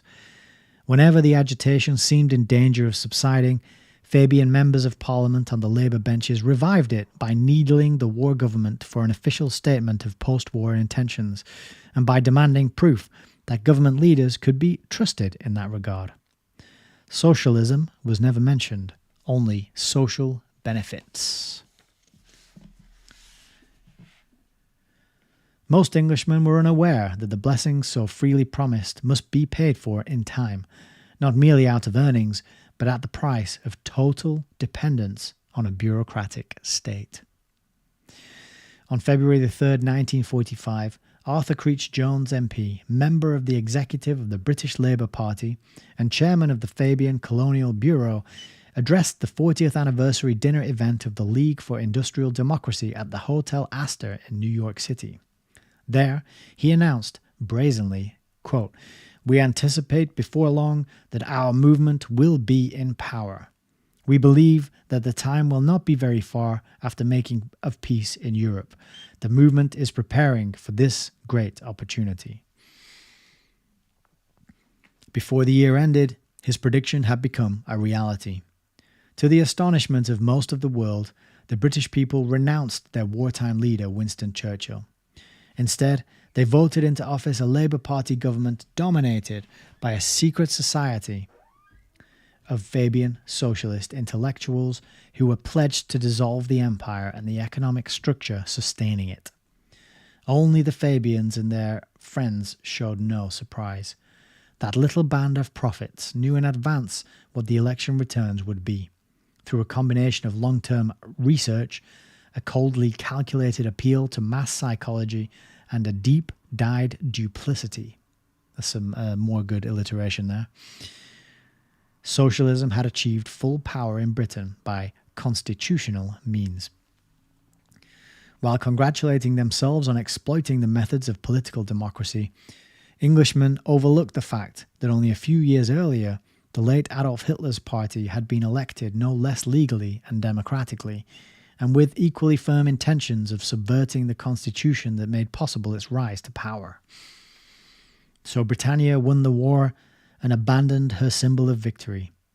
In doing so, she moved to release colonies which promptly developed into pensioners instead of assets, and of which many have since signed separate trade and technical aid treaties with Soviet Russia or its satellites.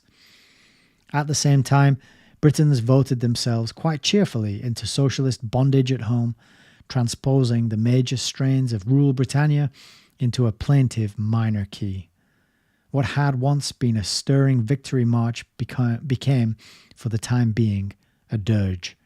So Britons never, never, never shall be slaves. Never? Well, hardly ever. And that is the end of chapter 6.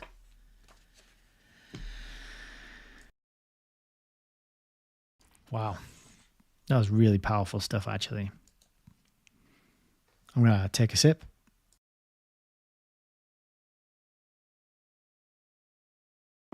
This is really quite powerful for me to read as a native Brit. Elements and aspects of my own history that I didn't know anything about. I didn't know anything about any of this stuff, really. It's really not, they don't tell us.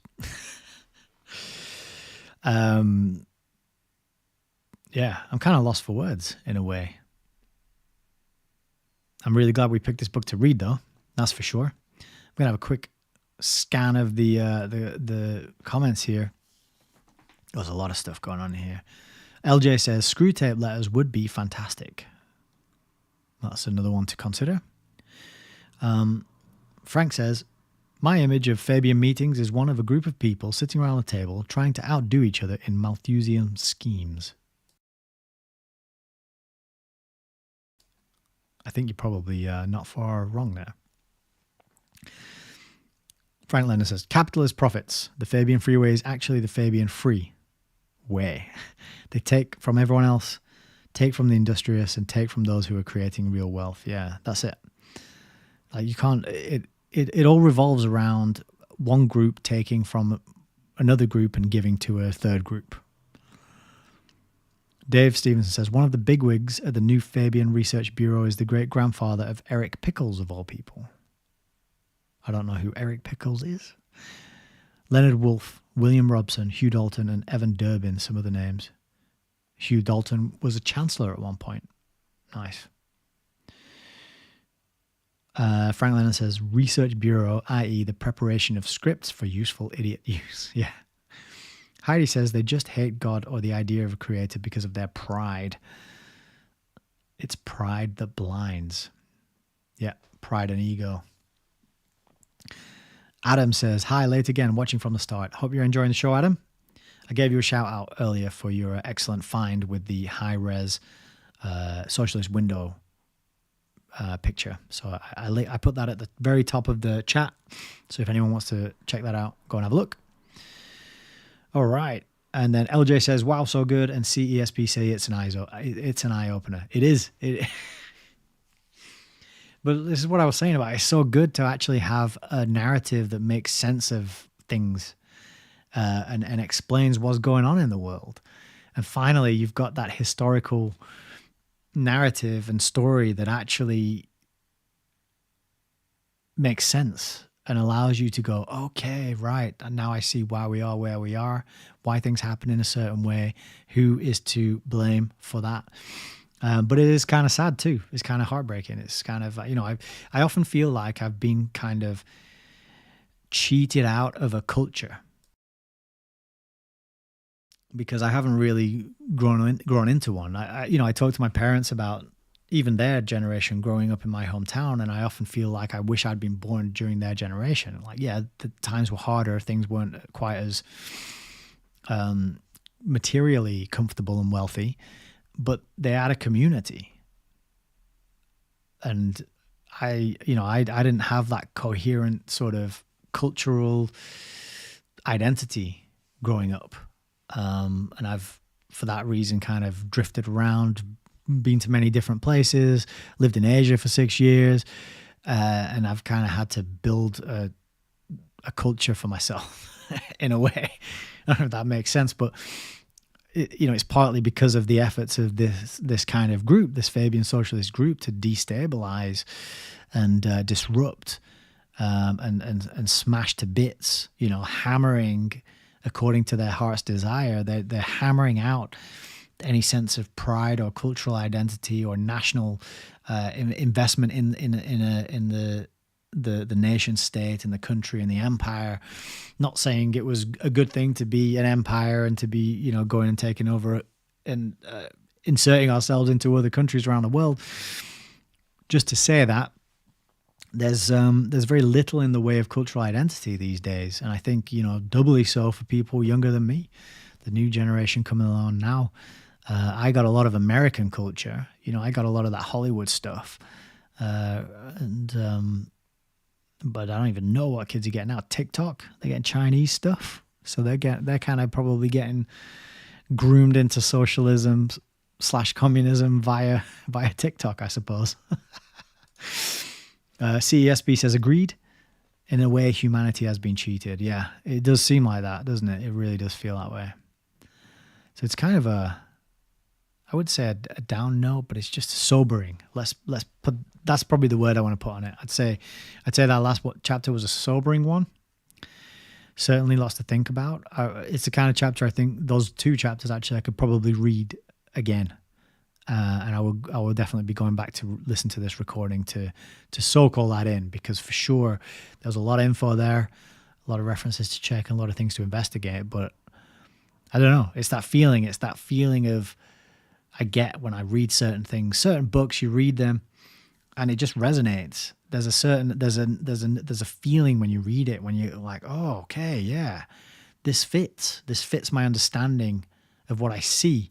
It reflects the reality that I'm witnessing, and it resonates on another level. And this book's kind of doing that for me as well. It's got that resonance to it. I would call it like the resonance of truth or something, but I don't know. I haven't done that much research to say this is 100% true, but it certainly resonates with me for sure. Rosemary Smith says, Africa and India, maybe Pakistan, infiltrated, speak the same language. So sad, yeah. And Dave Stevens says, picture the world when this world's 20-year-olds are its elders in half a century. You're trying to give me nightmares, Dave. Pack it in. I don't want to have nightmares tonight. Heidi says, those chapters were saturated with insight. And LJ says, our culture is being eroded. Yeah. I agree with all that. But I don't want to leave on a pessimistic or a upsetting or a down note. I'm all about optimism and empowerment through learning, through knowledge. Find a copy of this book, get hold of it, grab it, preserve it. Even if it's a digital copy, print it out, tell other people about it. Even, do what I do if you can, if you have the means, make recordings of the key passages, pass those quotes around, talk to other people about it. It's really, we got that window of where we can share this kind of knowledge and teach other people and make people aware that this is what has happened and is happening. Because it's about all we can do at this point. And also, stock up on things that you like, material goods that you like. Because if we are heading into global communism, then that's we're going to want to have packets of seeds and, you know, hiding places to put all that contraband, such as, well, probably everything on these shelves behind me. I'm going to need a secret compartment. Maybe I'll dig that into the ground or something. I don't know. I'll figure it out. But all hope is not lost. We're uncovering the problems here. We're looking in to see how the sausage is made and has been made for many, many years. And I think that is powerful and empowering in and of itself. So I'm going to leave it on that note. I'm going to thank you all for being here. I'm going to remind you that all the links and ways to support are below in the chat description. That you can watch the shorter clips that I put up on the YouTube and Rumble and Odyssey. Those are better for sharing, I think, than the 2.5 hour video. Not many people will see a 2.5 hour video and go, yeah, I'll give that a try, but they might take a gamble on a 7 or a 12-minute video.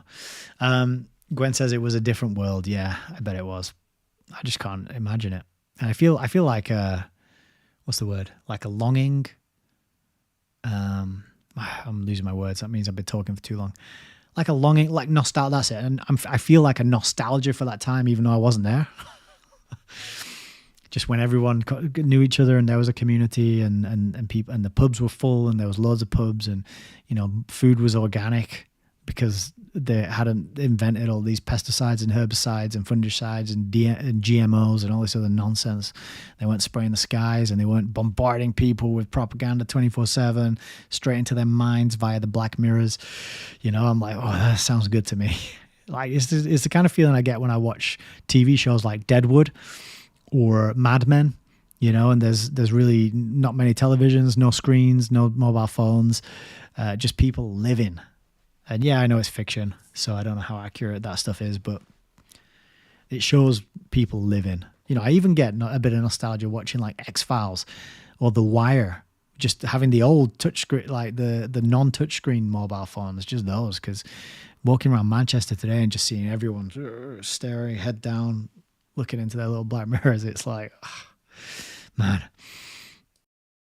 But what gives me hope and fills my heart with joy and gives me cause to feel good about things is you guys being here in the chat, participating, watching on the replay, sharing this, talking about it. And, you know, that really does turn it all around for me. So thank you from the bottom of my heart, sincerely. I really appreciate it. So I'm going to leave it there. Let's go. Oh yeah. The thing I didn't mention at the start is, if you are interested in staying in contact, you can join the mailing list. Details for that will be coming up in a moment on the screen. And as a thank you for joining the mailing list, I am currently offering a link to download over 3 hours of my original acoustic guitar music. Cannot be found anywhere else online unless someone else who's already downloaded it is willing to send it over to you. That's probably the only way you can get it. You know, and feel free to do that if you want to disseminate it and send it out. That's cool too. I'm not precious about these kind of things. But it would be great if you did want to join the mailing list, and we can stay in touch. Then I can let you know what I'm working on. I have plans. I have plans. Let's just put it that way. I want this to become something that is useful and beneficial, not only now, but also into the future, you know, a bit of a legacy type thing that we want to put together. But more on that later. So if you feel so inclined, please join the mailing list and I'll give you a free gift, which, you know, is very heartfelt and authentic. And it's not for people who really like wonderfully, excellently, perfectly recorded music. But if you're down with a bit of campfire acoustic guitar playing, that kind of thing, then you might enjoy it. So I will leave it there. I'll say good night. Take care of yourselves and each other. We will be broadcasting on Tuesday, continuing with another 2 chapters. That's going to be wonderful because this book is turning into quite an experience. I'm enjoying reading this very much. So yeah, that is it from me. So good night and God bless.